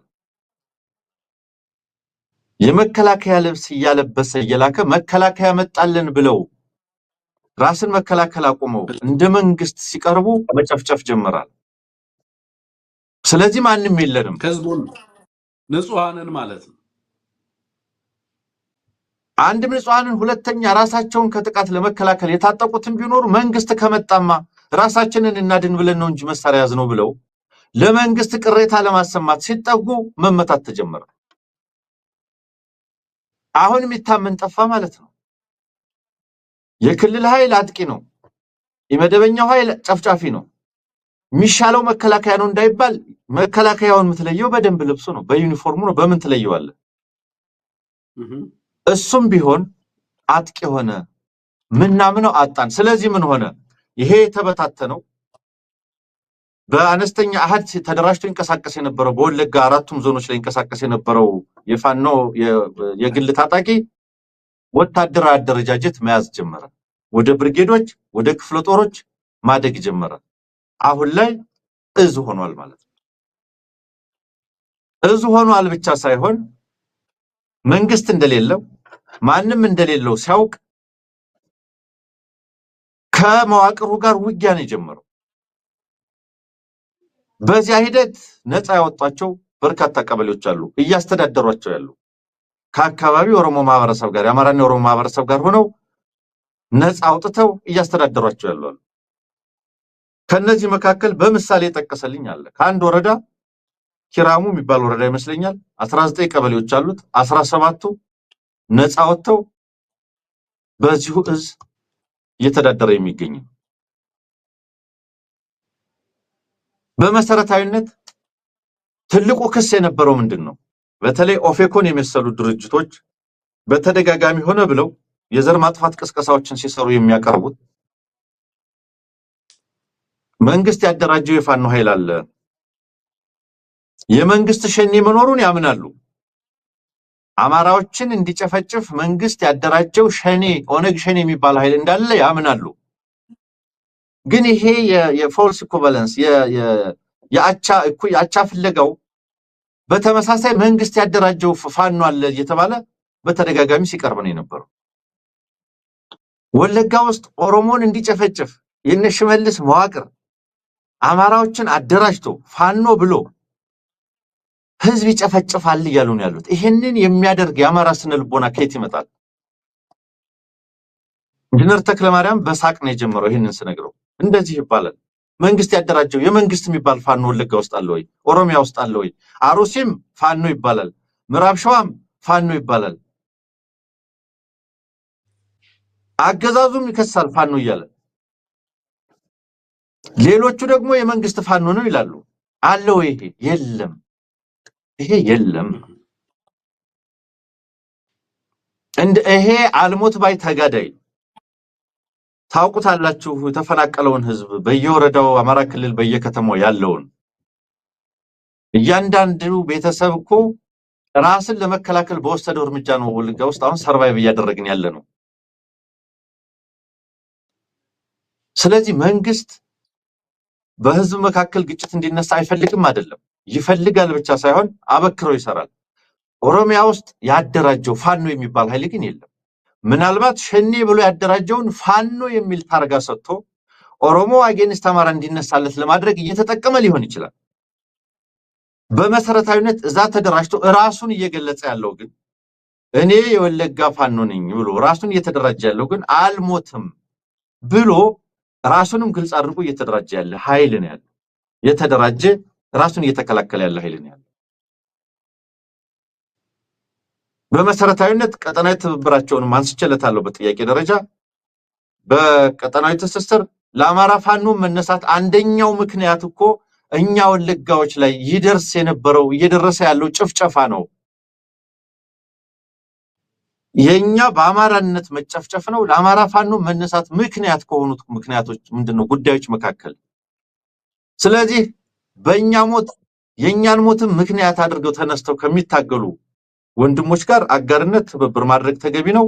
አሁንም በአፋብን ውስጥ የመዋቅሩ አካል እንዲሆኑ በተለይ ስራ አስፈጻሚው በወሰነው መሰረት በዛ ልክ ተወክለው እንደሚንቀሳቀሱ ግልጽ አድርገዋል። ከብዙ የኦሮሞ ወጣቶች ጋር ከብዙ የኦሮሞ ማህበረሰብ ጋር በሰላም አገዛዙ ከሚያሰማራው የጥፋት ኃይል በስተቀር እንደ ህብረተሰብ በሰላም አብሮ እየኖረ ነው ያለው። በነፃ ቀጠናዎች አብሮ ከወለጋ ጥቃት ሸሽተው ጎጃም የገቡ ኦሮሞዎች አሉ። ወለጋ ላይ የተጠቁ ጥቃቱን ሸሽተው ጎጃም የገቡ ኦሮሞዎች አሉ። ይሄንን የኦሮሞ ልሂቅ ሊገነዘበው ይገባል። ይሄንን የተቃዋሚ ኃይል ሊገነዘበው ይገባል። ወለጋ ላይ አማራውን የሚጨፈጭፈው ብቻ ሳይሆን ኦሮሞንም እያፈናቀለው ያለው ኦሮሞንም እየገደለ ያለው ይሄ አገዛዝ ነው። በስማችሁ የሚነግድ ጠላት ሲሸምትላችሁ ሲሸመጥጥላችሁ ሲያከማችላችሁ የሚውል ይሄ አገዛዝ ነው። አልሞት ባይ ተጋዳይ ነው። ማንም ምድራዊ ፍጡር ዘንግቸው ካልሆነ እኔ እንጃ አንተም የተናገርከው ነበረ። እንስሳትም ቢሆኑ ሌላም ፍጡር ቢሆን ተፈጥሯዊ ራስን የመከላከል ግዴታ ውስጥ ይገባል። እንኳንስ የሰው ልጅ ያውም ሃይባይ በጠፋበት አቤት ምትልበት በጠፋበት። ስለዚህ በዚህ ሁኔታ ነው እየተንቀሳቀሱ ያሉት። በእዝ ደረጃ ነው ያሉት። በጣም ድል እያደረጉ ነው። ሽመልስ አብዲሳ የሚልካቸው ሚሊሻዎች አሁን መንግስት የሚባለው ኃይል አጥቂ መሆኑ ስለተገነዘቡ ለነጻነት እየታገሉ ነው። የኦሮሞ ኃይሎች ለነጻነት የሚታገለውን ኦላንና ሌሎችንም እናምናለን። ለነጻነት እየታገለ ያለ የኦሮሞ ኃይል አለ ነው ያለኝ ልጁ። ለነጻነቱ እየታገለ ያለ ኃይል አለ። ያገዛዙን ተልኮ ተቀብሎ ደግሞ ንጹሃንን ለመጨፍጨፍ ለማፈናቀል ፎር ኤትኒክ ክሊንሲንግ የተላከ ኃይል ደግሞ በተመሳሳይ አለ ነው የሚለውና ምናልባት ተመልካቾች ፕሮግራሙ ላይ ገብተው ሊከታተሉት ይችላሉ። ገጻችን ላይ ይሄ ነው። ኢንጂነሩን ለማስተዋወቅም ያህል ኃላፊነቱንና ሚናውን ንገረን አንሙት፣ ግን ትንሽ ድምጹን እንስማ። ሰላም ጤና ይስጥልን ተመልካቾች፣ እንደምን አላችሁ? ከኤቢሲ ቴሌቪዥን ዛሬ አንድ እንግዳ ይዘንላችሁ ቀርበናል። እንግዳችን በአፋብን የቢዛሞ እዝ የውጭ ግንኙነት መምሪያ ኃላፊ ኢንጂነር ተክለማርያም አድማሱ ነው። ኢንጂነር ተክለማርያም እንኳን ወደ ኤቢሲ ቴሌቪዥን መጣህ። እንደምን አለ? እግዚአብሔር ይመስገን። እንደምን አለ? ወደዚህ እንትን ስለጋበዝከኝ ከልብ አመሰግናለሁ። እኔም መልካም። እንግዲህ መቼም ለረጅም ጊዜ ስለ ቢዛሞ እዝ የትግል እንቅስቃሴ እንሰማለንና እንደው ቢዛሞ እዝን ለማያውቁ ቢዛሞ እዝ እንዴት ወደ ትግል ገባ? ወደ ትግል የገባበትስ ምክንያት ምንድን ነው? ብዙ ጊዜ ሚዲያ ላይ ዜናዎቻችሁን ብንዘግብም እንደዚህ ቃለ መጠይቅ የማድረግ እድል አልገጠመንም እና ነውና መነሻችሁን ያለፈውን አንድ ዓመት ያህል ደግሞ የትግል ጊዜያችሁን ብታስታውሰን። መልካም። እንግዲህ እንደሚታወቀው ወለጋ ምድር ማለት ነው፣ በቢዛሞ ቀጠና ማለት ነው። የቀድሞ ስሙ ነው ቢዛሞ። በዓለም ታሪክ ምናልባት በዓለም ታሪክ ተወልዶ ባደገበት ሀገር ባቀነው ሀገር ላይ በዚህ ልክ የዘር ጭፍጨፋ የተደረገበት ነገድ አለ ብዬ አላምንም በዓለም ታሪክ። እና አማራ ዓለም አይቶት የማያውቀው የግፍ ጥግ እንደው በሰው አእምሮ ሊታሰብ የማይችል የበደል ሲደርስበት ቆይቷል ህዝባችን። እንደው እንዲህ በቀላል በደል የምንለው አይደለም። ሀብት ንብረቱ መውደሙ፣ መዘረፉ፣ መቃጠሉ አይደለም። የአማራ እናት የአማራ አባት ከነ ልጆቹ በቤት ውስጥ ተዘግቶበት በሳት ተቃጥሏል። ኢቭን ነፍሰ ጡር እናት የአማራ እናት ነፍሰ ጡሯ እንኳ በማህፀንሽ ያለው ልጅ አማራ ሆኖ አይወለድም፣ አጠቃላይ አማራ በሙሉ ጽንፈኛ የሚል ስያሜ ተሰጥቶት ስም ተሰጥቶት መገደል ስላለበት በማህፀንሽ ያለው ልጅ እንኳ አይወለድም ተብላ ማህፀኗ ተቀዶ ጽንስ ወጥቷል ሲባል ይሄ ልብ ወለድ አይደለም፣ ቲዮሪ አይደለም፣ በተግባርኛ ላይ የሆነብን ነገር ነው። ስለዚህ አጠቃላይ አገዛዙ አማራ የሚባልን ነገር በጠላትነት ፈርጆ ዶክመንትድ በሆነ መልኩ አማራን ለማጥፋት ብዙ እንቅስቃሴዎች አድርጎ የጀመረው ከወለጋ ከቢዛሞ ምድር ነበር የጀመረው። ይሄንን እንግዲህ ጠላት አንዴ እዚህ ጋር ትልቁ ወንጀል አማራነት ነው። ጠላት ወንጀል አድርጎ የመጣው አማራነታችንን ብቻ ነው፣ ሌላ ወንጀል ኖሮብን አይደለም። ዋናው መገደያ ኮቲም አማራ መሆን ብቻ ነው፣ ሌላ ነገር የለውም። ጠላታችን አማራ በመሆናችን ብቻ እንደሚገለን እንደሚጨርሰን ስለምናቅ ያለን አማራጭ ራሳችን አደራጅተን መከላከል ነበረብን። ወደ ትግል ውስጥ ያስገባን ማንኛው ህልውናችን አማራ ፈጽሞ እንዲጠፋ የሞት አዋጅ ታውጆበት ስለነበረ ፈጽሞ ላለመጥፋት የሞት አዋጁንም ለማስፈጸም የጀመረው ከወለጋ ምድር ስለነበረ ቢዛሞ ላይ ስለነበረ ያን ፈጽሞ ላለመጥፋት ያደረግነው የጀመረው ትግል ነው።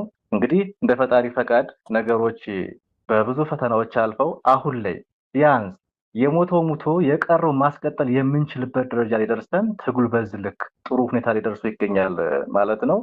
እንግዲህ ቢዛሞ ተመሰረተ አንድ ዓመትን አስቆጥሯል፣ አንድ ዓመትን አሳልፏል። ትግሉ የተጀመረው ከዛ በፊት ነው። 2010-11 ጀምሮ እንቅስቃሴዎች ነበሩ በኢትዮጵያ አቆጣጠር ማለት ነው።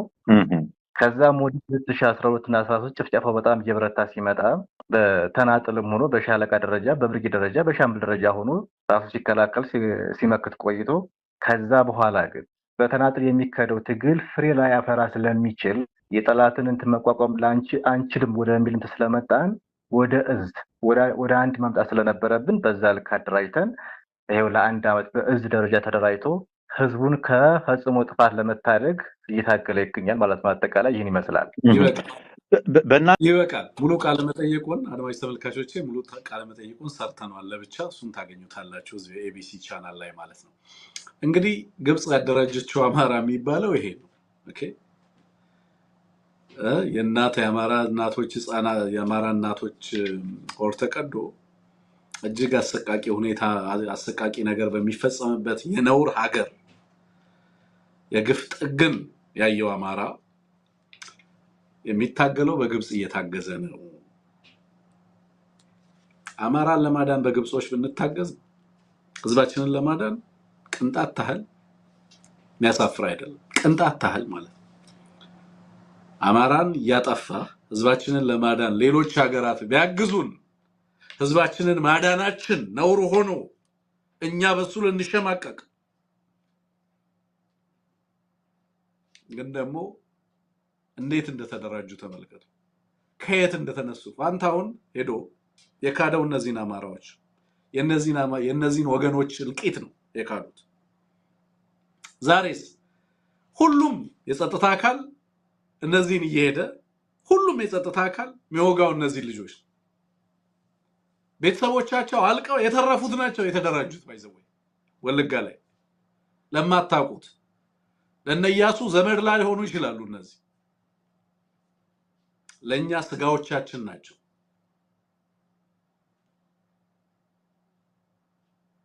ለነፋንታውን ዘመድ ላይ ሆኑ ይችላሉ።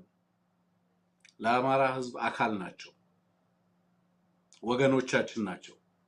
ህመማቸው ሞታቸው ያመናል። ይሄንን ፍጅት ነው ግብጽ ነው ስፖንሰር ያደረገው የሚሉት። ይሄንን ውርደትና ይሄንን ስድብ ነው አማራንን የሚሉ ሰዎች ለዚህ አገዛዝ ሰጥተው በዛ ላይ ተደርበው መተው ራሳቸውን የሚሰድቡት።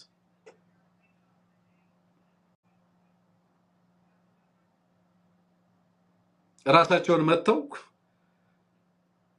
ትግሉ በግብጾች ስለተጠለፈ የአማራ ሞት በግብጾች ተጠለፈ። ፋንታውና የአማራን እልቂት የሚያስቆም አስረሻና የአማራን እልቂት የሚያስቆም ሳይገባችሁ አታግዙ። ይሄን ትግል አትግቡ። በዚህ ትግል ካልገባችሁ አትምጡ። የወገናችሁ እልቂት ካልተሰማችሁ እንዳትመጡ። እዛው በመንደራችሁ የያዛችሁት ይበቃችኋል። እዛው ሰፈራችሁ ውስጥ ስታቦኩ ብትኖሩ ነው የሚሻለው። ይሄ ትግል ካልገባችሁ ስለምን እንደሚደረግ ቢያንስ ለነዚህ በጣም ብዙ ዋጋ ለከፈሉ ወገኖች ህሊና ሲባል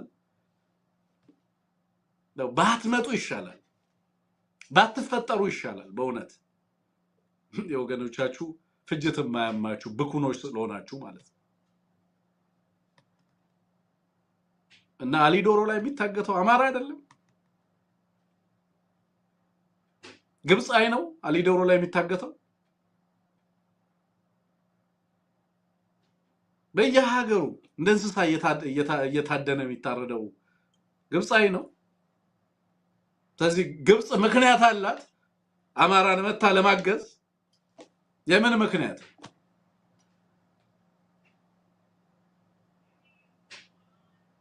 እና እንግዲህ ይሄንን ግፍ ነው አንሙት። ዛሬ በምን አይነት ሁኔታ ውስጥ እነዚህ ልጆች ከየት ተነስተው የት እንደመጡ በምን ያህል ልክ ራሳቸውን ለማዳን ዋጋ እየከፈሉ እንዳሉ ስንት የጸጥታ ሌየርስ ኦፍ ሴኩሪቲ እየሄደ አማራ እንደሚጨፈጭፍ በቤኒሻንጉል ተጀምሮ አልበቃ ብሎ ወለጋ ምድር ላይ ገብቶ ወለጋ አልበቃ ብሎ በሁሉም አካባቢዎች ላይ አማራ ላይ ሲደርስ የነበረው ነገር ለመስማት በጣም ሰልችቶ ንጹሃንን በግሬደር አማራ መደራጀት በመቻለ ዛሬ ቢያንስ ራሳቸውን ማቆየት ይችላል። ዛሬ ራሳቸውን ማቆየት ይችላል በመደራጀታቸው ምክንያት። እና ይሄን ቃለ መጠየቅ ሰርተህ ስላመጣህልን አንሙት ከልብ ነው ማመሰግን። በዚህ ላይ ብቻ ብዙ ነገር ማለት ይችል ነበር። ያው ካንተ ጋር ያለንን ጊዜ ላለመሻማት ስል ነው።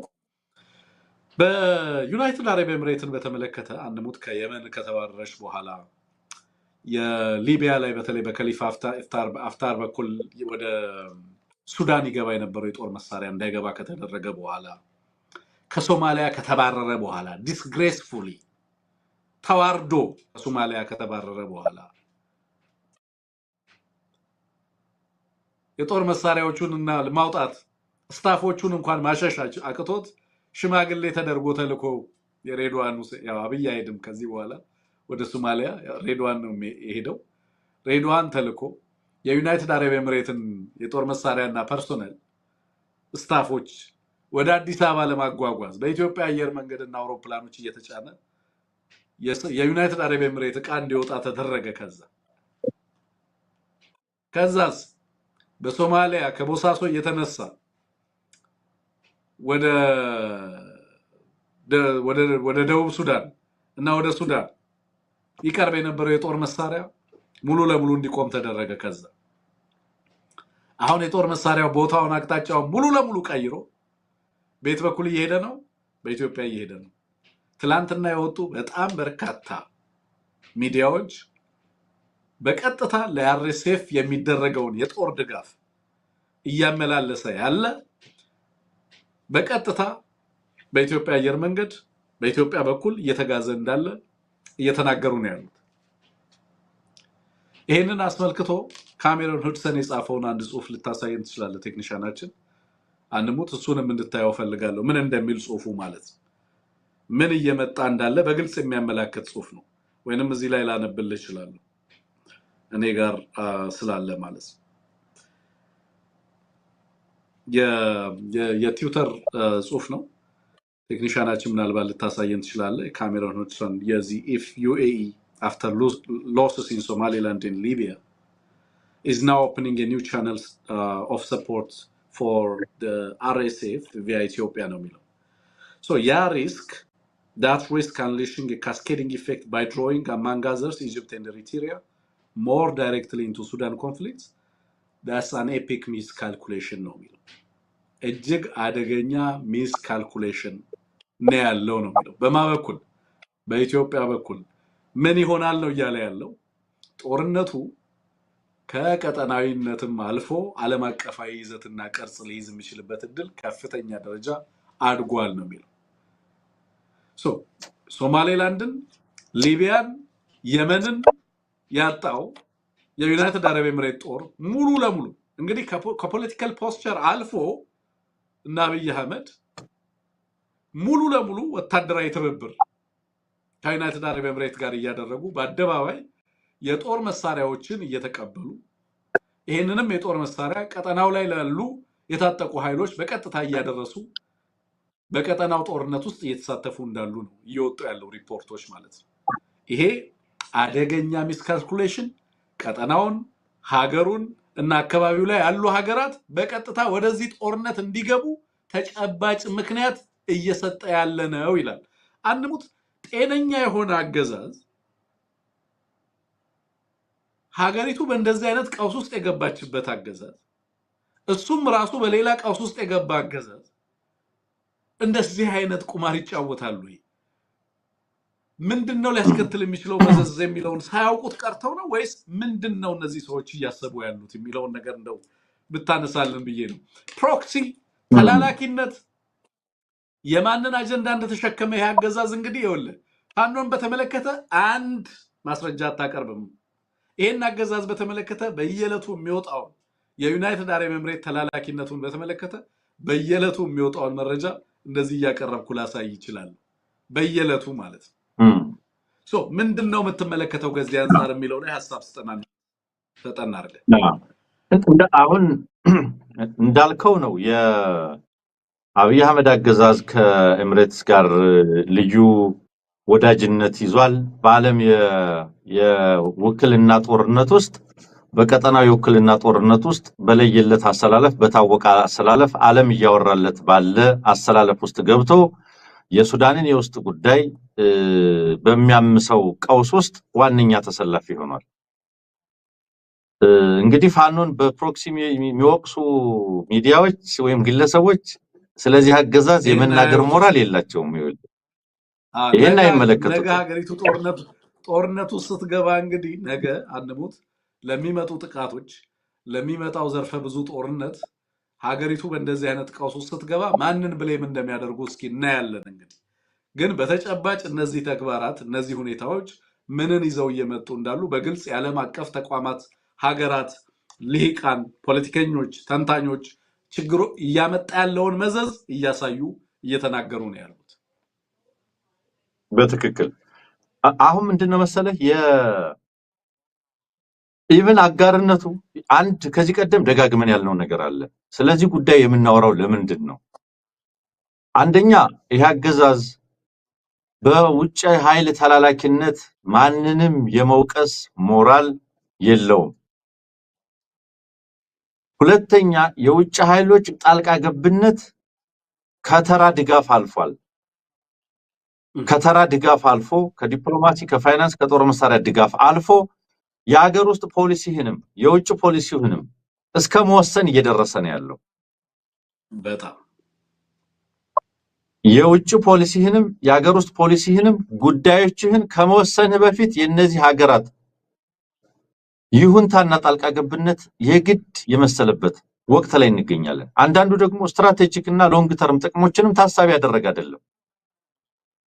ለምሳሌ የሳውዲ አረቢያና የኤሚሬትስ የቀጠናዊ ፍትጊያ መነሻው ምንድነው? የቀጠናዊ የበላይነት የቁጥጥር ብቻ እኮ አይደለም። ሊሸጡት የሚፈልጉት አይዲዮሎጂ ቢያንስ አንዱን አይዲዮሎጂ እንኳን ብናነሳ ሳውዲ አረቢያ በዓለም ላይ የታወቀ የአክራሪ የሰለፊ ወሃቢያን አይዲዮሎጂ መሸጥ፣ ማስተማራት፣ ፋይናንስ ማድረግ አንደኛው ኢንተረስቷ ነው። ለምሳሌ ኤሚሬትስ ከዚህ በተቃራኒ ሙስሊም ብራዘርሁድን ጨምሮ ይህንን አይዲዮሎጂ በመዋጋት የምትታወቅ ነች። ከአብይ ጋር ያላት ትብብር አጋርነት በዚህ ላይ እንኳን ያተኮረ አይደለም። ኢትዮጵያ ውስጥ በጣም በርካታ የታጠቁ አክራሪ ኃይሎች ሶማሌላንድ ላይ የተያዙትን በጣም በርካታ የአይኤስአይኤስ አባል ኢትዮጵያውያን ጭምር ተመልክተሃል። የዚህን ምንጭ በማድረግ ጉዳይ እንኳን አይደለም ነሰሰርሊ ትብብራቸው። የሚያሳዝንህ ነገር መልቲፕል ኮንትራዲክሽን፣ ድርብርብ ቅራኔዎች፣ ኦቨርላፒንግ ኢንተረስትስ የምንላቸው እነዚህን የመሰሉት ጉዳዮች ናቸው። አሁን ምንድነው እየሆነ ያለው? ሳውዲ አረቢያ ኤሚሬትስ ቅድም እንዳልከው ከሶማሊያ ተባሯል፣ ከየመን ተባሯል። ቢኮዝ ቀጠናዊ ፉክክር ከነ ሳውዲ ብሎክ ጋር ገጥሟል። የቀረው ከሱዳን መባረር ነው። ከሱዳን እንዳይባረር ብቸኛው መንገድ አውትሌት ማን ሆኖ እያገለገለን ያለው? አብይ አህመድ ሆኖ እያገለገለን ያለው።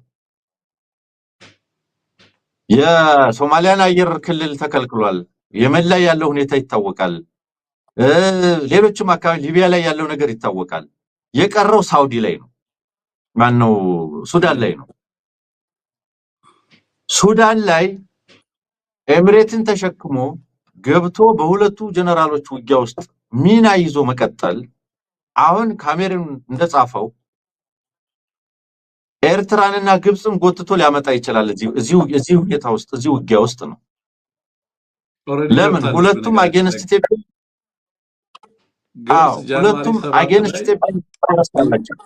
ሊቢያ ላይ በቀጥታ አየር ድብደባ፣ ሱዳን ላይ አየር ድብደባ ውስጥ በቀጥታ ተሳታፊ ሆናለች። ኦልሬዲ ጦርነት ውስጥ ግብጽ ማለት ይችላል። ሳውዲ በተመሳሳይ ኦልሬዲ ጦርነቱ አካል ሆነ። ሳውዲ አረቢያ እኮ 1.5 ቢሊዮን ዶላር የሚያወጣ መሳሪያ ከፓኪስታን ገዝቶ እኮ ለአልቡርሃን መንግስት እያስታጠቀ እኮ ነው ያለው። የኢትዮጵያ መንግስት ኤሚሬትን ተሸክሞ ሱዳን ውስጥ ከገባ አጌንስት ኢትዮጵያ የሚሰራ የትኛውም ቀጠናዊ አካል በተመሳሳይ ከአልቡርሃን መንግስት ጋር ቆሞ አጌንስት ኢትዮጵያ መዋጋቱ የማይቀር ነው። የካሜሩን ስጋት ይሄ ነው። የጦር ሰፈር መስርተሃል ተብሏል። ዋነኛ ሎጂስቲክስ ሩት ነህ ተብሏል። በእንደዚህ አይነት ሁኔታ የውክልና ጦርነትን ከኢትዮጵያ ውጭ ጨምር በዚህ ልክ ምክንያቱም ይሄን የሚያደርገው ለምንድን ነው? አብይ ኤሚሬትስ የገንዘብ ምንጩ ነው። ኤሚሬትስ የጦር መሳሪያ ምንጩ ነው። ኤሚሬትስ በተቻለ መጠን እንኳን የዲፕሎማሲ ድጋፍ ምንጩ ሆኗል። ስለዚህ ተጣብቆ ነው ያለው። ይሄን በመሰል አሰላለፍ ውስጥ ኤሚሬትን ተማምኖ ከየትኛውም አገር ጋር ከየትኛውም ቀጠናዊ አገር ጋር የሚደረግ የሚኖር ቅራኔ ግጭት ሌሎች በርካታ አክተሮችን የሚጋብዝ ነው። ይሄ ውጫዊ ብቻ ሊሆን አይችልም።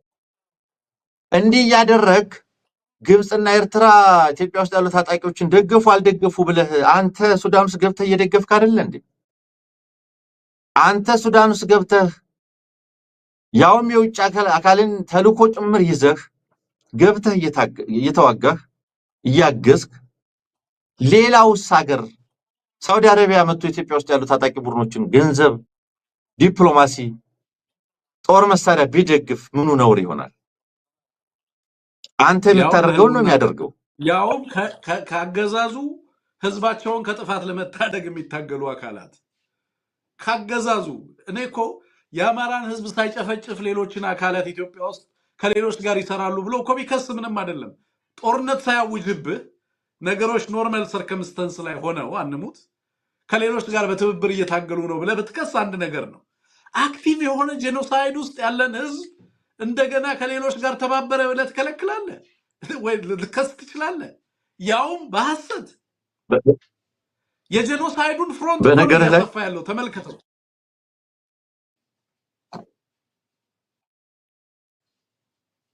ቀጥል ያ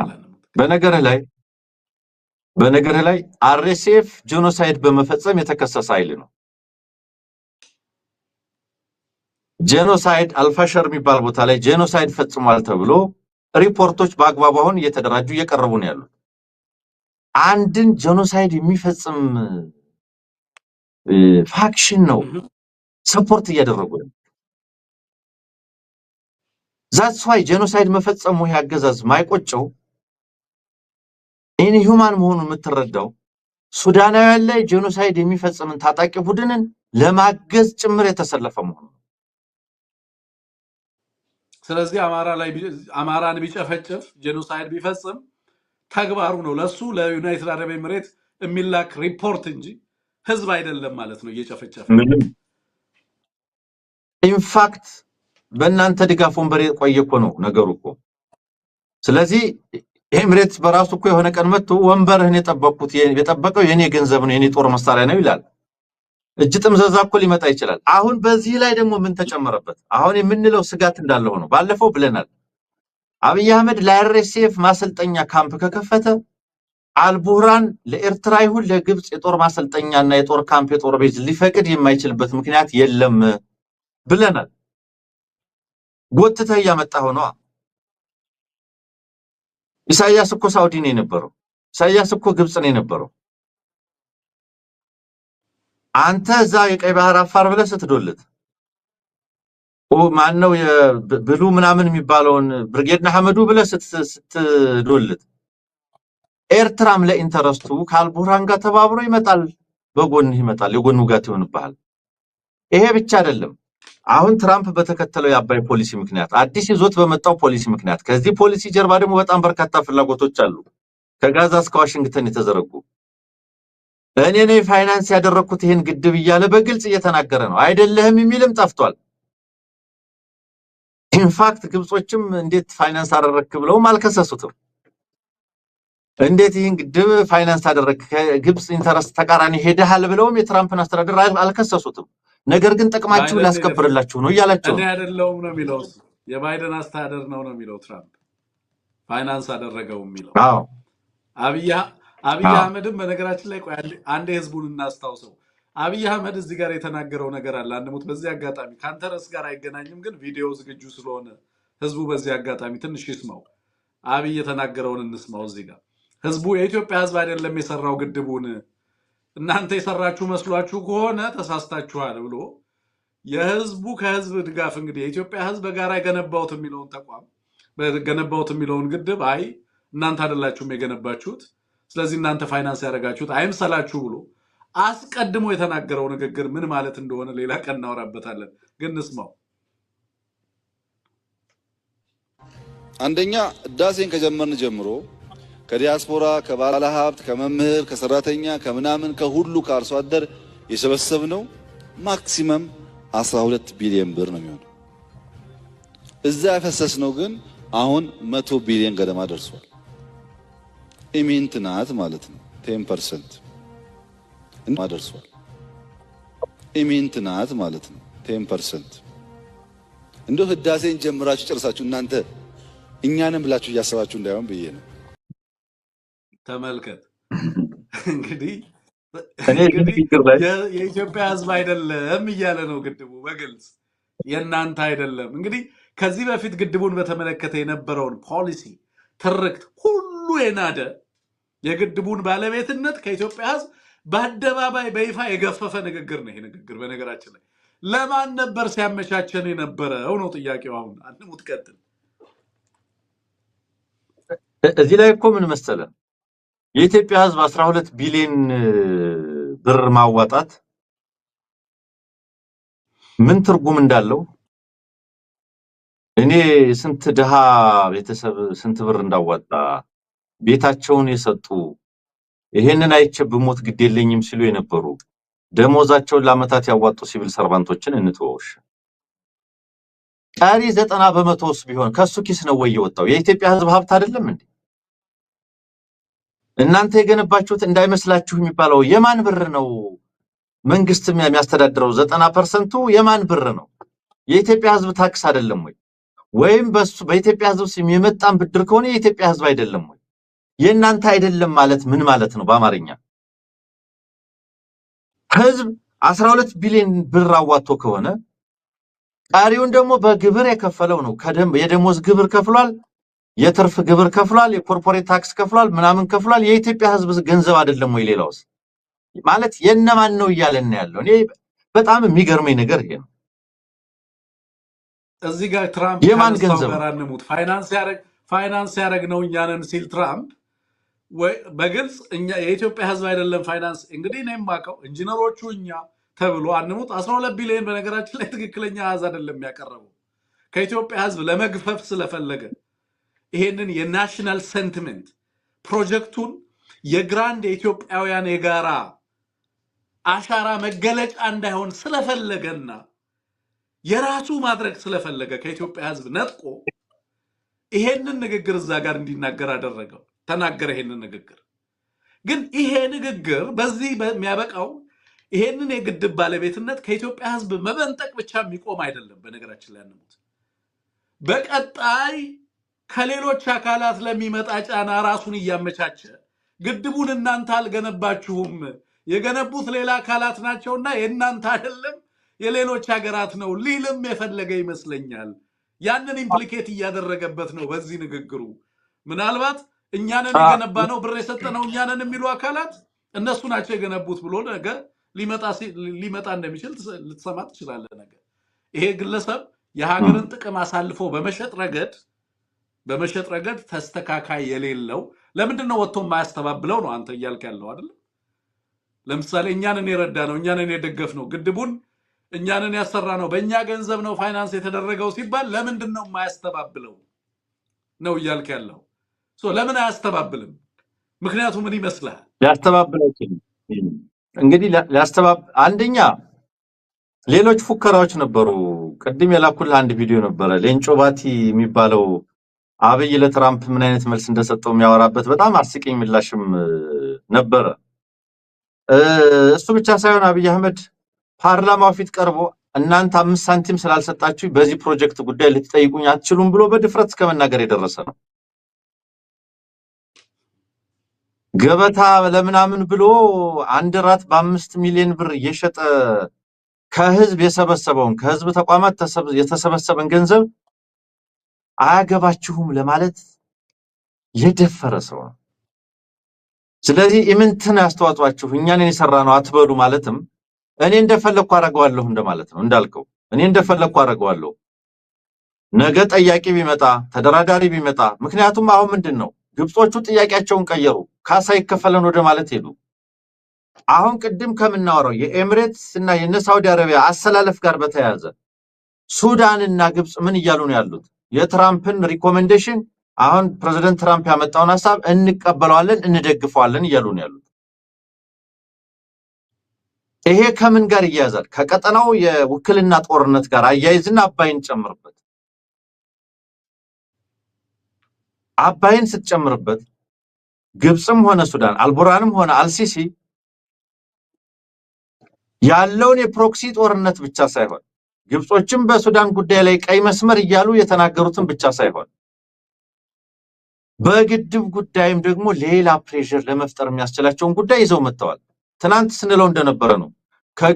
ግድቡን ጨረስን፣ ከግድቡ ወደ ወደቡ ተባለ፣ ከወደቡ አሁን ወደ ግድቡ ተመለስን ነው። ከወደቡ ወደ ግድቡ ተመለስን። አሁን የግድቡ ጉዳይ አልተጻፈም እኮ ደብዳቤው እኮ ግልባጭ አንደኛ ለኢትዮጵያ በግልባጭ እኮ ነው የተነገረው። ታውቃለህ? አንደኛ ያውም በግልባጭ ለፕሬዝደንቱ ነው። ግልባጩ ደግሞ ይሄንን ለፕሬዝደንቱ ነው።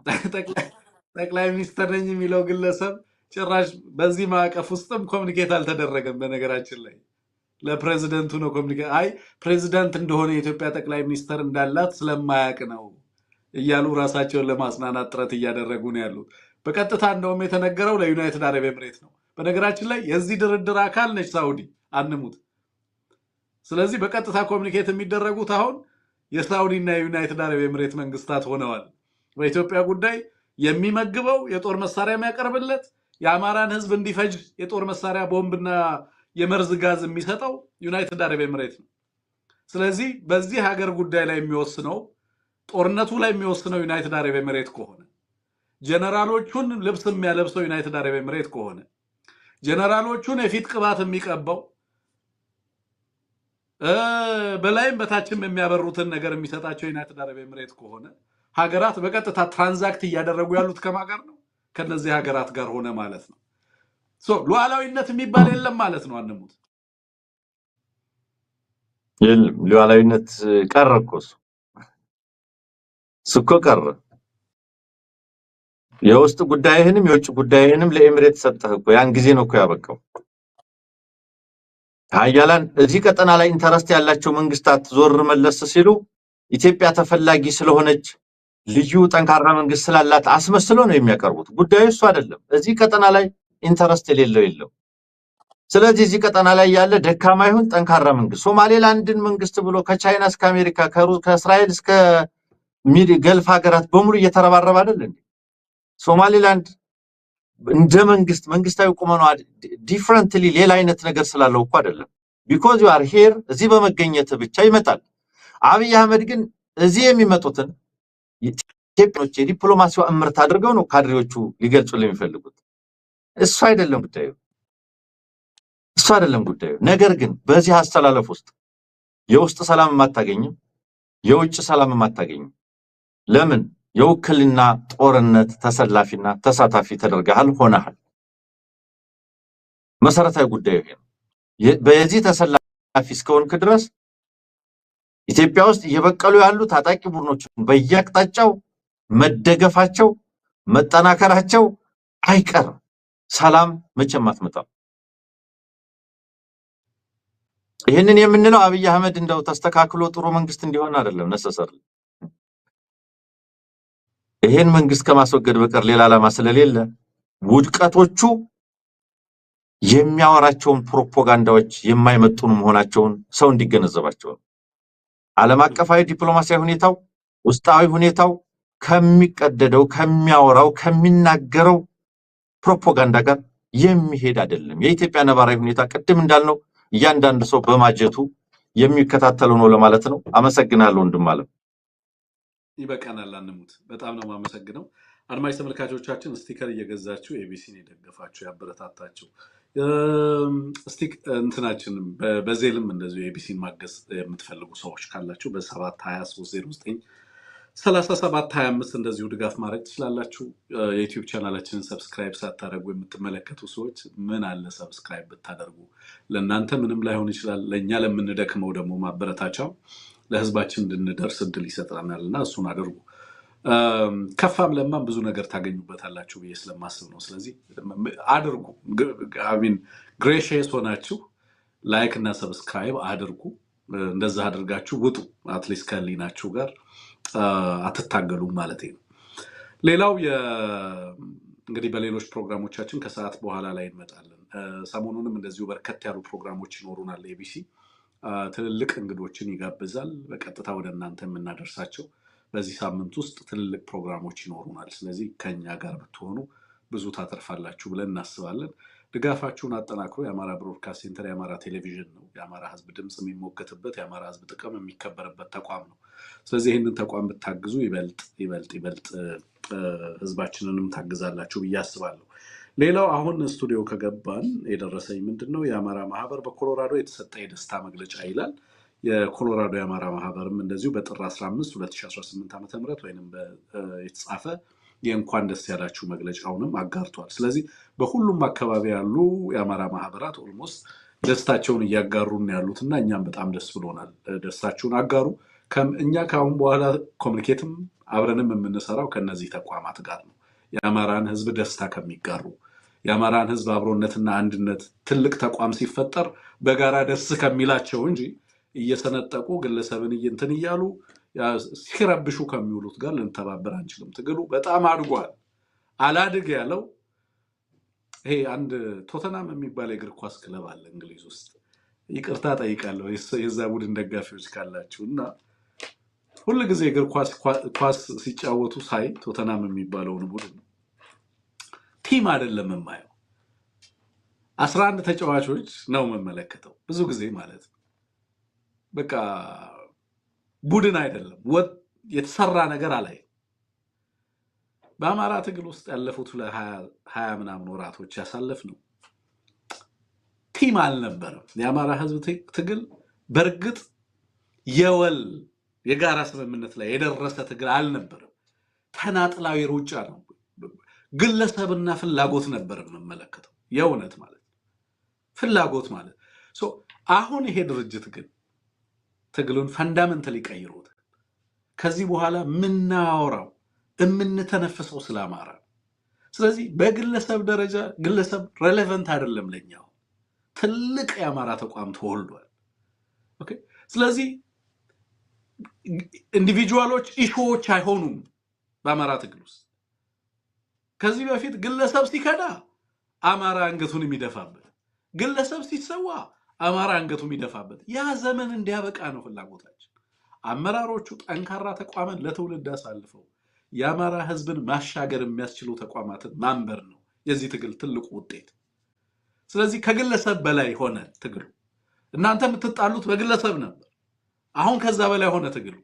የእናንተ ፍላጎት ግለሰባዊ ነው፣ አሁን ከዛ በላይ ሆነ ትግሉ። ስለ አማራ ህዝብና የአማራ ህዝብ የወል ግንዛቤያችሁ ከፍ ያለ ከሆነ ይህን ተቋም ማገዝ። የኛ ተቋም የሚሰራው በእንደዚህ አይነት ትልልቅ አጀንዳዎች ላይ ነው። we really want to be strategic እና በግለሰብ ኤጀንሲ ላይ ስንድረቀደቅ አንውልም፣ አይመጥንም አማራ። ስለዚህ በጣም ከፍ እንበል። አመራሩም ስትራቴጂክ ሊደርሺፕ ነው እንዲሰጥ የምንፈልገው እንጂ በዛ እናንተ በምትጎትቱት ሌቭል እንዲመጣ አንፈልግም። ያን ደረጃ ተሻግረነዋል። አልሻገር ያላችሁ ግን እንዳላችሁ ገነዘባለሁ። ውጡ፣ ራሳችሁን የምር ራሳችሁን ተመልከቱ። ራሳችሁን ህሊናችሁን ተመልከቱ። ምንድነው የምንፈልገው ብላችሁ ራሳችሁን ጠይቁ። ይሄ የጋራ የወል ትንሳኤ ጉዳይ ነው። የአማራ ህዝብ የጋራ ጥቃት ነው ያቆመን በዚህ ትግል ውስጥ። የአማራ ህዝብ የህልውና አደጋ ነው ያቆመን። ስለዚህ ፎከሳችን ሁሉ እያንዳንዱ ነገር መቃኘት ያለበት ከአማራ የህልውና ትግል አንጻር ብቻ ቢሆን መልካም ነው። እንኳን ደስ ያላችሁ እያላችሁ መግለጫ እየላካችሁ ያላችሁ ተቋማት በጣም በጣም ትልቅ ክብር አለን ለእናንተ ለምትሰሩት ስራ።